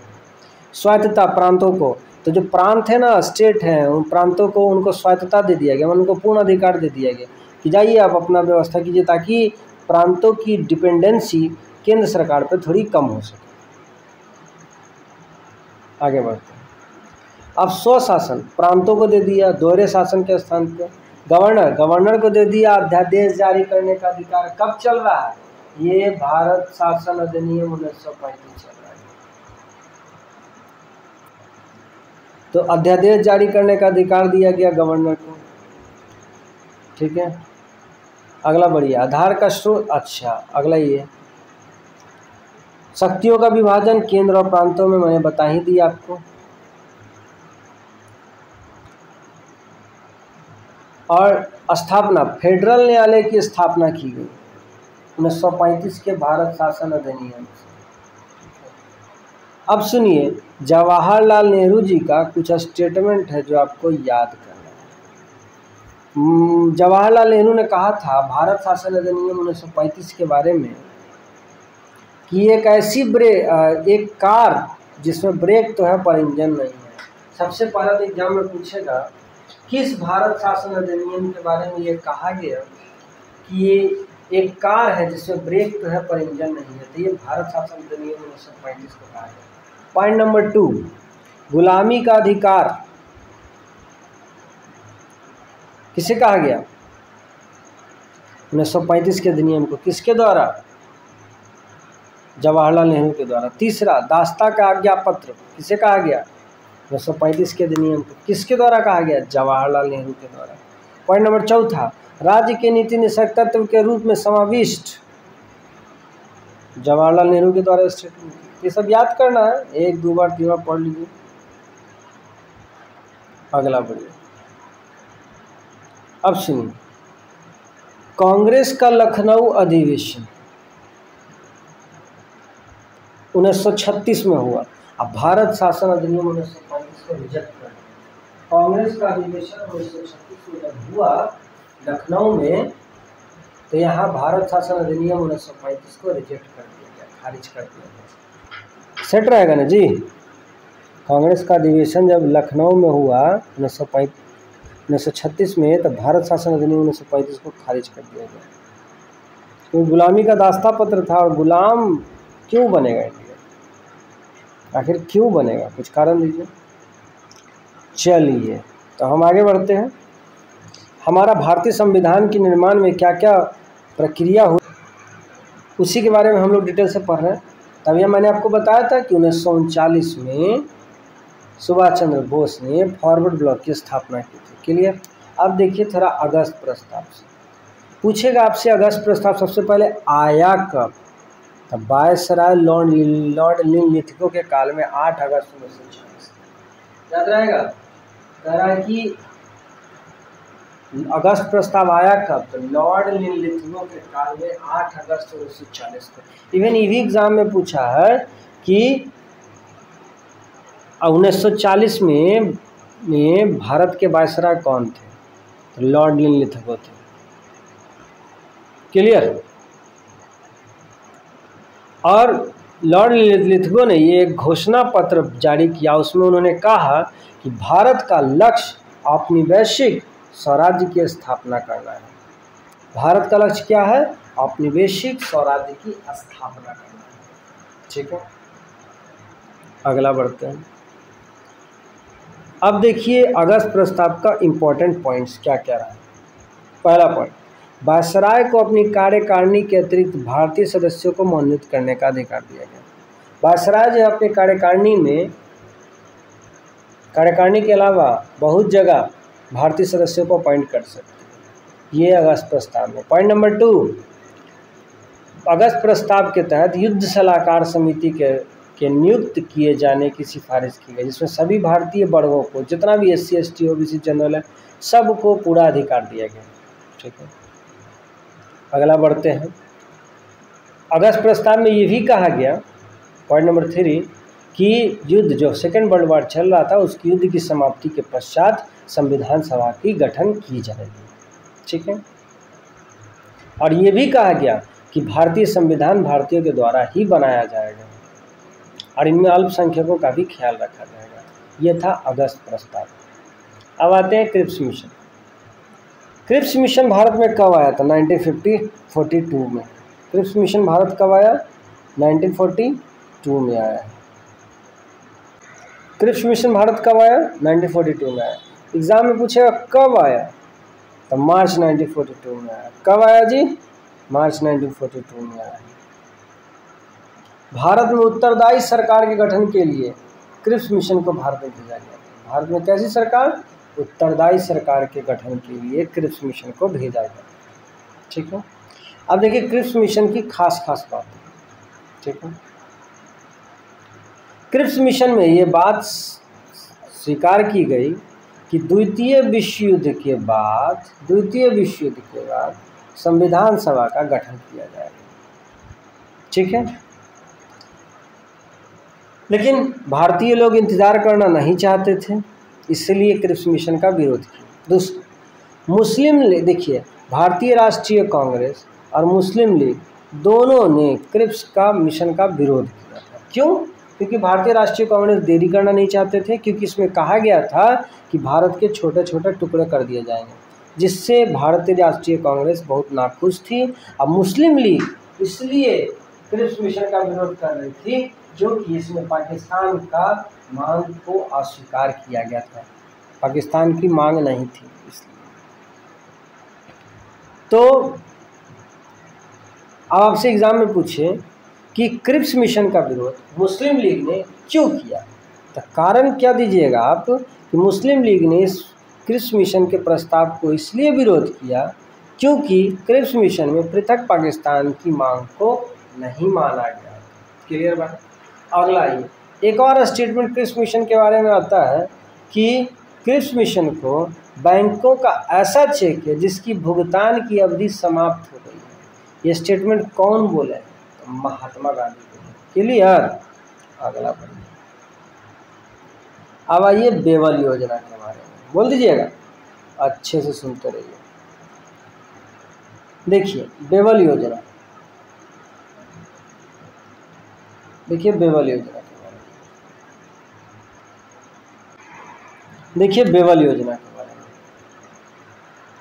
तो बेवल योजना में क्या था कि भारत के साथ सत्ता हस्तांतरण के मुद्दे पर पिछले असफल प्रयासों के बाद वायसराय लॉर्ड बेवल ने 14 जून 1945 को एक नया प्रस्ताव प्रस्तुत किया था, जिसे बेवल योजना कहते हैं। तो बेवल योजना पूरी जगह क्या है, तो भारत को सत्ता हस्तांतरण करना था, और ऐसा वायसराय चाहता था कि सरकार मेरे ही हाथ में रहे, अंग्रेजी शासन करे, लेकिन वो शासन भारतीयों के द्वारा हो, और वो शासन व्यवस्था किसके हाथ में हो, ब्रिटिश हुकूमत के अंतर्गत। तो इसीलिए वायसराय ने 14 जून 1945 को एक प्रस्ताव भेजा, जिसको हम बेवल योजना कहते हैं। क्लियर? कब भेजा था बेवल योजना? 14 जून 1945 को। चारों बोलिए, बेवल योजना कब भेजा गया था? 14 जून 1945 को। कब भेजा गया था? 14 जून 1945 को। ठीक है। साथ ही यह भी कहा गया कि वायसराय की कार्यकारिणी में, बेवल योजना की खास बातें सुनिए, वायसराय की कार्यकारिणी में कमांडर इन चीफ तथा वायसराय को छोड़ के सब भारतीय सदस्य हो सकता है। बेवल योजना में कहा गया कि कमांडर इन चीफ और वायसराय दोनों का दोनों जो है वो ब्रिटिश का होगा, बाकी सब भारतीय हो सकता है।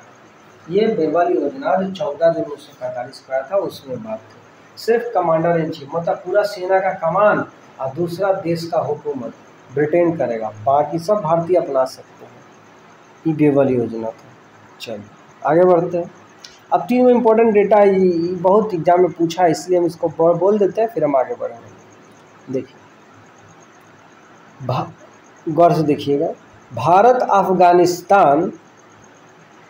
अफगानिस्तान का जो बाउंड्री है उसका नाम है डुरंड रेखा। कौन सी रेखा? डुरंड रेखा। कौन बनाया था इसको? Martin Durand, 1893। कब बनाया जी? भारत अफगानिस्तान रेखा 1893 में, जिस साल महात्मा गांधी जी दक्षिण अफ्रीका गए थे, उसी साल 1893 में भारत अफगानिस्तान के बीच में रेखा खींची गई। 1893 में डुरंड रेखा। भारत चाइना के बीच में रेखा खींची गई फर्स्ट वर्ल्ड वॉर के समय 1914 में, जिसका नाम है मैकमोहन रेखा, जो शिमला कन्वेंशन के तहत 1914 में भारत चाइना के बीच में शिमला कन्वेंशन के तहत मैकमोहन रेखा खींची गई। अब भारत पाक रेखा 17 अगस्त 1947 को रेड क्लिफ, भारत पाक रेखा 17 अगस्त 1947 को रेड क्लिफ। क्लियर? अब देखिए कैबिनेट मिशन कब आया? कैबिनेट मिशन आया 24 मार्च 1946 को, 1946 को। कैबिनेट मिशन पूछेगा भारत कब आया? 24 मार्च 1946 को। कैबिनेट मिशन भारत कब आया? 24 मार्च 1946 को। 24 मार्च 1946 को कैबिनेट मिशन भारत, डेट के साथ बाकायदा याद रखिएगा कैबिनेट मिशन को। देखिए तो हुआ क्या, द्वितीय विश्व युद्ध की समाप्ति हुई, ब्रिटिश प्रधानमंत्री बनेंगे कौन?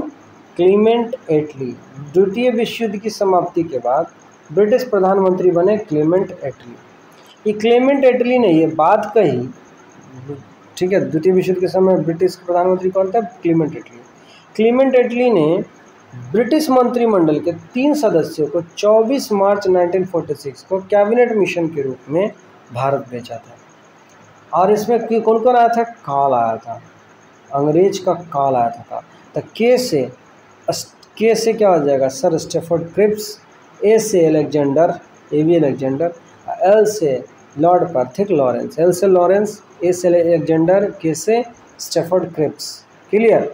ये कैबिनेट मिशन 1946 में आया था। और आपको बता दूं मैं, क्लीमेंट एटली बने थे 1946 में। अब विंस्टन चर्चिल जो है 1940 से 1945 तक ब्रिटेन के पीएम थे, विंस्टन चर्चिल। तो पूछेगा सेकेंड वर्ल्ड वॉर के समय ब्रिटेन के प्रधानमंत्री कौन थे? Winston Churchill. जैसे ही फर्स्ट वर्ल्ड वॉर खत्म हुआ तब बनेंगे कौन ब्रिटेन के प्रधानमंत्री? क्लीमेंट एटली। किसको भेजे थे? 3 व्यक्ति को। कब भेजे थे? 24 मार्च 1946 को। किसे भेजे थे? काल को। तो के से Cripps, sir Stafford Cripps, A से अलेक्जेंडर, एवी अलेक्जेंडर, एल से लॉरेंस, लॉर्ड पर्थिक लॉरेंस। अब आइए भारतीय स्वतंत्रता अधिनियम 1947 के बारे में, ठीक है। तो 1947 के बारे में समझिए। ये हमारा भारतीय झंडा, विजय विश्व तिरंगा प्यारा झंडा ऊंचा रहे हमारा, ठीक है। अब देखिए 1947 का अधिनियम क्या क्या है भाई, जरा देखते हैं। स्वतंत्रता अधिनियम 1947 का अधिनियम, तो अविभाजित भारत का विभाजन कर भारत और पाकिस्तान दो स्वतंत्र अधिराज्यों की स्थापना की गई। ये 1947 का भारत विभाजन अधिनियम, ठीक है। भारतीय स्वतंत्रता अधिनियम 1947 के तहत दो भाग में बांट दिया गया भारत को। भारतीय रियासतों पर ब्रिटिश संप्रभुता की समाप्ति हो गई, क्या बात है। दोनों देशों को संविधान निर्माण करने की छूट दी गई। भारत का राज्य सचिव पद समाप्त, अभी बताए थे हम। अब दोनों अधिराज्यों को ब्रिटिश राष्ट्रमंडल से अलग होने की स्वतंत्रता प्राप्त है। किसको, भारत और पाकिस्तान को। अब देखिए एक बहुत ही महत्वपूर्ण महिला है और एक बहुत महत्वपूर्ण पर्सनालिटी है, अरुणा आसिफ अली। ये आपको एग्ज़ाम के पॉइंट ऑफ व्यू से याद रखना है। पता नहीं कितने एग्ज़ामों में पूछा जिसका कोई हिसाब नहीं, तो आज हम लोग इसको पढ़ेंगे, बाकायदा ट्रिक के साथ पढ़ेंगे। देखिए अरुणा आसिफ अली को गौर से देखिएगा, ठीक है। देखिए सबसे पहले तो अरुणा आसिफ अली जो है एक राष्ट्रवादी मुसलमान, कैसे हैं, राष्ट्रवादी मुसलमान, स्वतंत्रता सेनानी है। और अरुणा आसिफ अली का मूल नाम है अरुणा गांगुली। तो देखिए अरुणा आसिफ अली जो है हिंदू से मुस्लिम में कन्वर्ट हुई है। अरुणा आसिफ अली हिंदू से मुस्लिम में कन्वर्ट हुई है, अरुणा आसिफ अली, ठीक है। तो अरुणा आसिफ अली याद रहेगा, ये अरुणा गांगुली मूल नाम था इनका। अरुणा आसिफ अली जो है 1942 में, अरुणा आसिफ अली जो है 1942 में भारत छोड़ो आंदोलन के भूमिगत आंदोलन की प्रमुख महिला संगठन करता था। तो अरुणा आसिफ अली जो महिला है उन्होंने एक मुसलमान से शादी किया और अपना नाम बदल दी अरुणा आसिफ अली। तो 1942 के तहत एक भारत छोड़ो आंदोलन के भूमिगत आंदोलन की प्रमुख महिला संगठनकर्ता कौन थे, तो अरुणा आसिफ अली, याद रहेगा जी। अगला बढ़िए। और अरुणा आसिफ अली का महत्वपूर्ण भूमिका क्या रहा, तो कम्युनिस्ट पार्टी की महिला wing national federation Indian women में गठन, ठीक है। कम्युनिस्ट पार्टी की महिला थी, national federation of Indian women के गठन में महत्वपूर्ण भूमिका निभाई। 1958 में दिल्ली के मेयर निर्वाचित हुए। अरुणा आसिफ अली 1958 में दिल्ली का मेयर बनी, क्या बात है भाई। और अरुणा आसिफ अली के प्रकाशन दो पुस्तक है जो याद रखना है आपको। पैट्रियट, क्या है, पैट्रियट समाचार पत्र, लिंक पत्रिका, लिंक याद रहेगा, पैट्रियट। तो अरुणा आसिफ अली जो है बहुत बड़ा पैट्रियट थी, देशभक्त थी। अरुणा आसिफ अली पैट्रियट थी, देशभक्त थी, ठीक लगाई ना जी। अरुणा आसिफ अली को लिंक मिला देशभक्त बनने का, अरुणा आसिफ अली को लिंक मिला पैट्रियट बनने का, अरुणा आसिफ अली को लिंक मिला पैट्रियट बनने का। तो लिंक से हो गया लिंक पत्रिका, अब पैट्रियट हो गया इनका समाचार पत्र, किनका, अरुणा आसिफ अली का। अरुण को लिंक मिला पैट्रियट बनने का, सेट हो गया होगा उम्मीद करते हैं। अब आइए भारतीय स्वतंत्रता अधिनियम 1947 को जरा अच्छे से देखते रहिएगा। भारतीय स्वतंत्र, ये आपको एक वर्ड देखिए 1949 में आरबीआई राष्ट्रमंडल का, देखिए 1949 में दो तीन बातें, राष्ट्रमंडल का सदस्य बना था भारत, साथ में आरबीआई का गठन हुआ था। राष्ट्रमंडल का सदस्य बना था 1949 में भारत, और आरबीआई का गठन हुआ था 1949 में। देखिए राष्ट्रीय ध्वज और राष्ट्रीय गान, ये मोस्ट इंपॉर्टेंट क्वेश्चन आज एग्जाम में पूछता है। तो राष्ट्रीय ध्वज भारतीय संविधान में कब अपनाया गया, 22 जुलाई 1947 को। राष्ट्रीय गान को कब अपनाया गया, 24 जनवरी 1950 को, क्योंकि 26 जनवरी को राष्ट्रीय गान गाना है ना, इसलिए 24 जनवरी 1950 को राष्ट्रीय गान अपनाया गया। 24 जनवरी 1950 को राष्ट्रीय गान अपनाया गया, 24 जनवरी 1950 को राष्ट्रीय गान अपनाया गया। अब 22 जुलाई 1947 को राष्ट्रीय ध्वज फहराया गया, 22 जुलाई 1947 को राष्ट्रीय ध्वज फहराया गया, 22 जुलाई 1947 को राष्ट्रीय ध्वज फहराया गया था, ठीक है, अपनाया गया 22 जुलाई 1947, रख लीजिएगा। अब आइए, ये सब डेटा आपको याद रखना है। अब देखते हैं हम लोग संविधान सभा के बारे में। जो आपको संविधान सभा एवं संविधान निर्माण प्रक्रिया, देखिए कैसे कैसे हुआ वो समझते हैं। सबसे पहले तो आपको ध्यान रखना है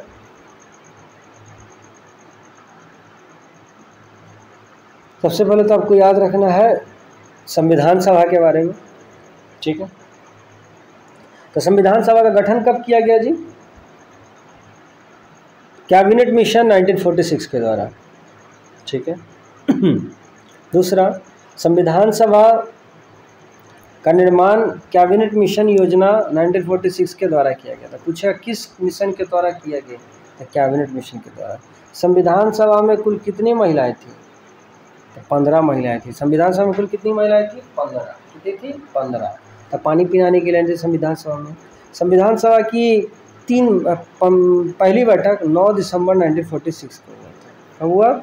9 दिसंबर 1946 को। तो 3 को हुआ था, 9, 11, 13 याद रखिएगा। 9 दिसंबर को हुए थे सच्चिदानंद सिन्हा, बुजुर्ग के नाम पे, मतलब अधिक उम्र दराज होने के कारण सच्चिदानंद सिन्हा को पहला अस्थायी अध्यक्ष बनाया गया था। फिर 13 दिसंबर 1946 को डॉक्टर राजेंद्र प्रसाद को सर्वसम्मति की बैठक से हुआ था, अध्यक्ष बने थे। और 13 दिसंबर 1946 को जवाहरलाल नेहरू भारतीय संविधान सभा में प्रस्तावना पेश किए थे, ठीक है। संविधान सभा का कुल कितना अधिवेशन हुआ? 11। संविधान सभा एक पर एक 11, एक पर एक 11, एक एक करके 11 को कुल संविधान सभा का अधिवेशन हो गया। अगला बढ़िए, संविधान अंगीकृत 26 नवंबर 1949 को। संविधान अंगीकृत कब किया गया? 26 नवंबर 1949 को अंगीकृत किया गया, यानी बनकर तैयार। संविधान अंगीकृत कब हुआ है? संविधान बनकर कब तैयार हुआ था? तो 26 नवंबर 1949 को। क्लियर। संविधान सभा की अंतिम बैठक कब हुई? 24 जनवरी 1950 को। संविधान सभा की अंतिम बैठक कब हुई? 24 जनवरी 1950 को। और इसी दिन राष्ट्रीय गान को अपनाया गया था। 24 जनवरी 1950 को राष्ट्रीय गान को अपनाया गया था। और संविधान सभा की अंतिम बैठक भी 24 जनवरी 1950 को, ठीक है। और भारतीय संविधान का निर्माण किस अधिनियम के तहत? तो 1946 के अधिनियम के तहत, कैबिनेट मिशन के तहत, ठीक है। अब आइए कुछ समिति के बारे में। अब देखिए अध्यक्ष समितियों के बारे में आपको एकदम अच्छे से ये याद कर लेना। एग्जाम में पूछता है कि भारतीय संविधान के प्रारूप समिति के अध्यक्ष कौन थे? तो B.R. अम्बेडकर। प्रारूप मतलब ड्राफ्टिंग कमेटी होता है, कंस्ट्रक्शन तैयार करना, तो B.R. अम्बेडकर। क्लियर। जब आज देखिए संघ शक्ति समिति या संघीय संविधान समिति, दोनों कौन है? जवाहरलाल नेहरू। ये याद कैसे रहेगा? देखिए जवाहरलाल नेहरू जब देश के पहले PM बने तो संघ की शक्ति और संघीय शक्ति दोनों का दोनों किनके पास? जवाहरलाल नेहरू के पास, ठीक है। अगला बढ़िए डॉक्टर राजेंद्र प्रसाद के बारे में। तो प्रक्रिया समिति, संचालन समिति। तो राजेंद्र बाबू जो है संविधान सभा के अध्यक्ष थे। तो अध्यक्ष का काम क्या होता है? संचालन करना और प्रक्रिया नियम को सही तरीके से सुचारू रूप से चलाना। तो राजेंद्र बाबू का काम क्या था? क्योंकि संविधान सभा के अध्यक्ष थे इसलिए संचालन समिति, संचालन करना और साथ में प्रक्रिया नियम को बढ़िया से रेगुलेट करना, कि प्रक्रिया चलती रहनी चाहिए संसद की, मतलब संविधान सभा की। तीसरा आइए सरदार पटेल के बारे में सुनिएगा। तो सरदार पटेल के बारे में सुनिए। सरदार पटेल को 3 वस्तु मिला था: प्रांतीय संविधान समिति, मूल अधिकार समिति, अल्पसंख्यक जनजातीय समिति। अब याद कैसे रहेगा वो समझ। देखिए सरदार पटेल को प्रांतों को एक, यानी सरदार पटेल करना क्या चाहते थे कि जितना भी प्रांत था सबको एक करना, अखंड भारत का सपना सरदार पटेल का था। तो प्रांतीय संविधान समिति यानी जितना भी प्रांत है सबके लिए व्यवस्था करना था सरदार पटेल। अगला ये मूल अधिकार समिति, सरदार पटेल जो है भारतीयों को मूल अधिकार दिलवाए थे, मूल अधिकार। तो मूल अधिकार समिति के अध्यक्ष सरदार पटेल। अगला बढ़िए अल्पसंख्यक और जनजाति समिति, गांधी जी के बदले। देखिए अल्पसंख्यकों के बारे में कौन सोचता है? गांधी जी के बदले कौन आवेगा? गुजराती ही आवेगा, सरदार पटेल। अल्पसंख्यक और जनजाति समिति के अध्यक्ष कौन? सरदार पटेल। याद रहेगा। अल्पसंख्यक के बारे में कौन सुनता था? गांधी जी। और गांधी जी कहाँ के? गुजरात के। सरदार पटेल भी गुजरात के। तो हो गया अल्पसंख्यक और जनजाति समिति कौन? सरदार पटेल। अब आइए संविधान सभा का, अभी सब संविधान का गठन चल रहा है, अच्छे से देखते रहिएगा। देखिए संविधान सभा का चुनाव एवं कुल सीट कैसे कैसे बंटवारा हुआ देखिए। तो संविधान सभा का चुनाव परिमाण कुल 296 सीटों, ब्रिटिश भारत की तरफ से 296। कितना सीट भाई? 296 था, जिसमें कांग्रेस को मिला 208, मुस्लिम लीग को 73, अन्य को मिला 15। याद रहेगा। संविधान सभा का जो चुनाव हुआ था कुल 296 सीटों। तो संविधान सभा का चुनाव परिणाम घोषित हुआ था कुल 296 सीटों में से कांग्रेस को मिला 208 सीट। कांग्रेस को कितना मिला? 208। मुस्लिम लीग को 73, अन्य को मिला 15। फिर सुनिए, कह रहा है कि संविधान सभा का चुनाव घोषित हुआ, उसमें कुल सीटों में 296 सीट था ब्रिटिश भारत की तरफ से, जिसमें कांग्रेस को मिला 208 सीट, मुस्लिम लीग को 73 सीट और अन्य को मिला 15 सीट। क्लियर? आगे बढ़ते हैं। अब सुनिए प्रारूप समिति के बारे में। ड्राफ्टिंग कमेटी में कौन कौन थे वो सुनिएगा, अच्छे से वीडियो देखते रहिए, आपको समझ में आ जाएगा, सेट हो जाएगा। प्रारूप समिति, ड्राफ्टिंग कमेटी देखिए। तो प्रारूप समिति अभी तो मैंने बताया, ड्राफ्टिंग कमेटी के अध्यक्ष कौन थे भाई? BR अम्बेडकर थे। टोटल 7 सदस्य था। गठन कब हुआ? 29 अगस्त 1947 का। पूछेगा प्रारूप समिति का गठन कब हुआ? 29 अगस्त 1947। प्रारूप समिति का गठन कब हुआ? 29 अगस्त। प्रारूप समिति का गठन कब हुआ? 29 अगस्त 1947। क्लियर? अब देखिए 7 सदस्यीय टीम था। सदस्य कौन कौन थे वो सुनिएगा। पहले N गोपाल स्वामी अयंगर। तो प्रारूप समिति, देखो प्रारूप समिति ड्राफ्टिंग कमेटी में गोपाल बाबू आ रहे हैं। कौन कौन आ रहे हैं गौर से सुनिएगा। गोपाल बाबू आ रहे हैं, गोपाल बाबू आए, अयंगर आए, अल्लादी आए, अल्लाद कृष्ण स्वामी अय्यर, KM मुंशी आए, उनका आए KM मुंशी आए, मोहम्मद सादुल्ला आए, BL मित्र, DP खेतान। ये सब प्रारूप समिति के अध्यक्ष हैं। अब अच्छे से देखिए प्रारूप समिति में गोपाल बाबू आए प्रारूप समिति में। अल्लादी कृष्ण स्वामी, कृष्ण भगवान भी आए। देखिए कृष्ण भगवान और गोपाल भगवान प्रारूप समिति। जब कृष्ण भगवान का नाम है गोपाल बाबू। KM मुंशी बंसी कौन बजाता है? कृष्ण भगवान। प्रारूप समिति ड्राफ्टिंग करने आए। मोहम्मद सादुल्ला, अब देखो कृष्ण भगवान जो है शादी भी किए थे, सादुल्ला।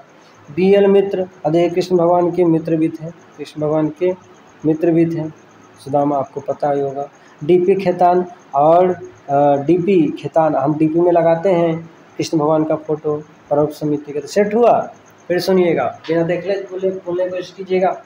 प्रारूप समिति पहले तो आपको बोले गोपाल जी, तो गोपाल स्वामी कृष्ण भगवान के नाम। दूसरा अल्लादी अयंगर, अल्लादी कृष्ण स्वामी अय्यर, तो कृष्ण भगवान, कृष्ण तो आई है।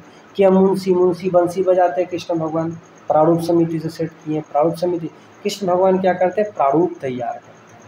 फिर मोहम्मद सादुल्ला, कृष्ण भगवान शादी भी किए थे। BL मित्र कृष्ण भगवान के मित्र भी थे, ठीक है। और DP खेतान खूब खाता पीता घर का था भाई कृष्ण भगवान। आगे बढ़ते हैं। अब बाद में BL मित्र का स्थान ले लिए N माधव राव और DP खेतान का स्थान लिए TT कृष्णाचार्य। चलिए अब कुछ सवाल है जो आपको देनी है जवाब, ठीक है। चलिए दीजिए जवाब। परीक्षा उपयोगी दृष्टि से संविधान सभा के प्रथम बैठक की अध्यक्षता की गई। तो सच्चिदानंद सिन्हा पता ही होगा आपको। जवाहरलाल नेहरू ने उद्देश्य प्रस्तावना पेश कब किया? 13 अगस्त 1946। जवाब सही है, पहले खुद जवाब देना है। संविधान सभा के लिए चुनाव कब हुआ? जुलाई अगस्त 1946 में। संविधान सभा के लिए चुनाव कब हुआ था? जुलाई अगस्त 1946 को, जुलाई अगस्त। क्लियर? अंतरिम सरकार का गठन कब हुआ? 2 सितंबर 1946 को। अंतरिम सरकार का गठन कब हुआ? 2 सितंबर 1946 को। अंतरिम सरकार का गठन कब हुआ? 2 सितंबर 1946। अंतरिम सरकार का गठन कब हुआ? 2 सितंबर 1946 को। आगे बढ़ते हैं। भारतीय संविधान लागू कब हुआ? 26 जनवरी 1950 को। Very good. भारतीय संविधान पूछेगा झंडा कब लागू हुआ? 22 जुलाई 1947 को। राष्ट्रगान कब लागू हुआ? 24 जनवरी 1950 को। भारतीय संविधान कब लागू हुआ? 26 जनवरी 1950 को। भारतीय संविधान अंगीकृत कब हुआ? 26 नवंबर 1949 को। अगला ये संविधान सभा में कुल कितने सदस्य थे? 299। भारत विभाजन से पहले 389, भारत विभाजन के बाद 299। ठीक है, भारत विभाजन से पहले 389 थे, अब भारत विभाजन से के बाद 299 हो गया।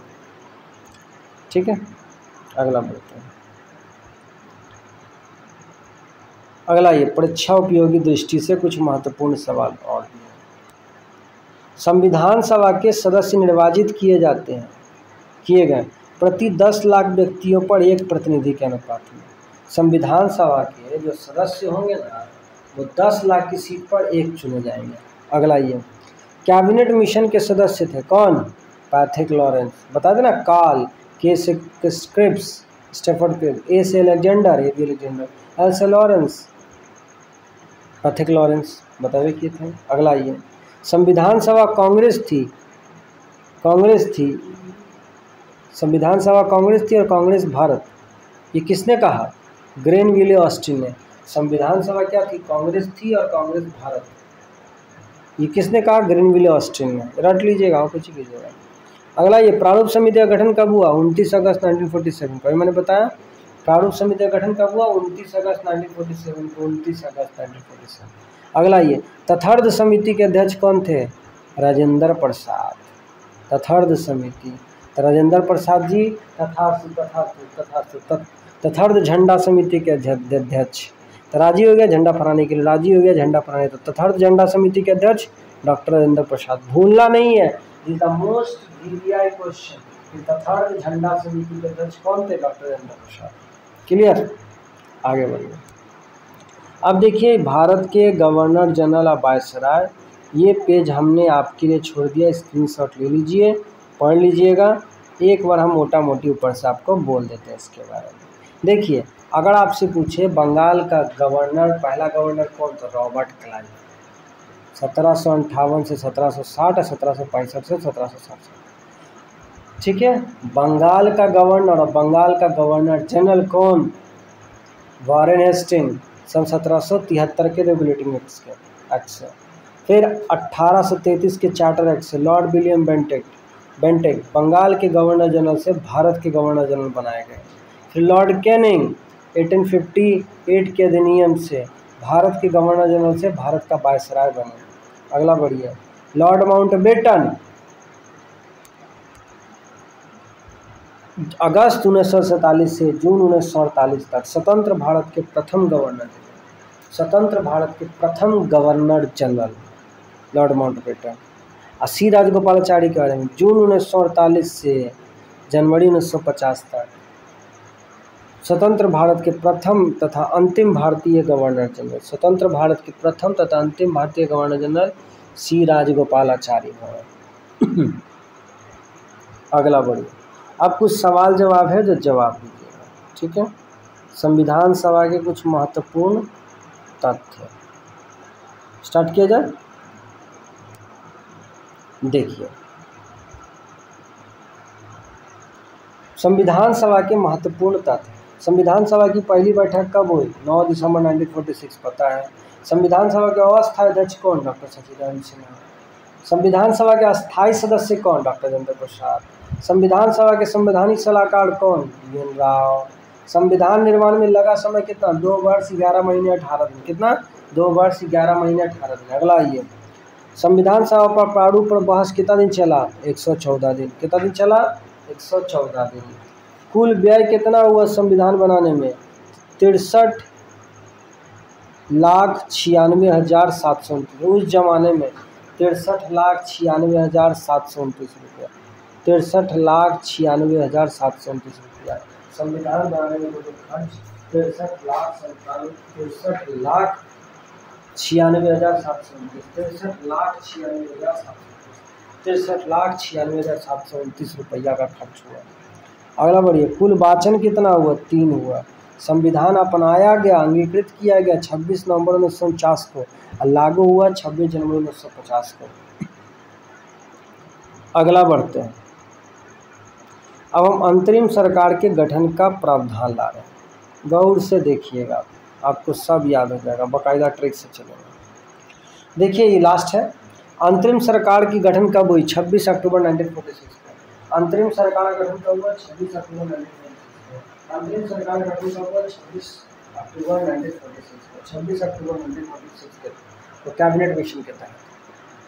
देखिए जवाहरलाल नेहरू विदेश और राष्ट्रमंडल संबंधी मामले उनके हाथ में है। जवाहरलाल नेहरू के हाथ में विदेशी मामला और राष्ट्रमंडल संबंधी मामला है। अगला सरदार वल्लभ भाई पटेल, वल्लभ भाई को सूचना दो, सूचना दो, सूचना दो, सूचना प्रसारण मंत्रालय। सी राजगोपालाचारी को देखिए शिक्षा मंत्रालय बनेंगे, तो राजगोपालाचारी शिक्षा मंत्रालय, राजगोपाल गोपाल जो खूब शिक्षा अच्छा ग्रहण किया, शिक्षा दिया सबको, गोपाल शिक्षा ग्रहण किया, शिक्षा दिया सबको। लियाकत अली वित्त मंत्री, लियाकत अली वित्त मंत्रालय। जोगेंद्र नाथ मंडल विधि अधिकारी, थारा भाई जोगेंद्र विधि बनाएगा, कानून बनाएगा। थारा भाई जोगेंद्र विधि बनाएगा, कानून बनाएगा। तो विधि मंत्री कौन? जोगेंद्र नाथ मंडल। अगला ये 1946 का गठन है अंतरिम सरकार का। अब्दुल रब निश्तर रेल मंत्रालय। तो अब्दुल रब भाई रब रेल जो है रब के भरोसे चलता है। रेल किसके भरोसे चलता है? रब के भरोसे चलता है। क्लियर? अगला ये डॉक्टर राजेंद्र प्रसाद खाद्य एवं कृषि मंत्री, 75 एग्जाम में पूछ चुका है। डॉक्टर राजेंद्र प्रसाद, राजी हो गया, राजेंद्र खुद खाते पीते थे। खाद्य एवं कृषि मंत्री, राजेंद्र प्रसाद बिहारी आदमी खेती बाड़ी करता है, जिससे खाद्य कृषि मंत्री को कुछ बनाया गया डॉक्टर राजेंद्र प्रसाद को। क्लियर? अगला बढ़िए HC भाभा, तक कार्य खनन एवं शक्ति मंत्रालय किसके हाथ में? डॉक्टर HC भाभा के हाथ में। तो भाभा से बना दिए भाभी। अब भाभी जो क्या करती है? कार्य करती है, खनन करती है, शक्ति भी है। बलदेव सिंह नाम से लग रहा रक्षा देगा, बलदेव नाम से लग रहा रक्षा देगा, तो रक्षा मंत्रालय। और आई चुंदरीगर ये वाणिज्य मंत्री है। एक वित्त मंत्री है लियाकत अली वित्त मंत्रालय। और आई चुंदरी कॉमर्स में, आई चुंदरी कॉमर्स एंड इंडस्ट्री है जो ना फैक्ट्री कंपनी खोलता है, उसके लिए आई चुंदरी। तो चुंदरी का फैक्ट्री खोल दिए, वाणिज्य खोल दिए, कॉमर्स बिजनेस कर रहा है। तो उम्मीद करते हैं भारतीय संविधान का निर्माण किस प्रकार हुआ, आपको अच्छा लगा तो नीचे कमेंट बॉक्स में सब्सक्राइब करिए, कमेंट कीजिए। और अब ये जो है GS दृष्टि की है बुक से, आप इसको पढ़िए, मन लगाइए। और आपको किसी भी और हमारी वीडियोस देखने के लिए नीचे प्लेलिस्ट में आप जाइए और हर तरह का वीडियो पे आपको ट्रिक मिलेगी। और इसी तरह का वीडियो चाहिए तो आप मुझे कमेंट बॉक्स में कमेंट कर सकते हैं। कैसा लगा ज़रूर बताएं। धन्यवाद। जय हिंद, जय श्री राम।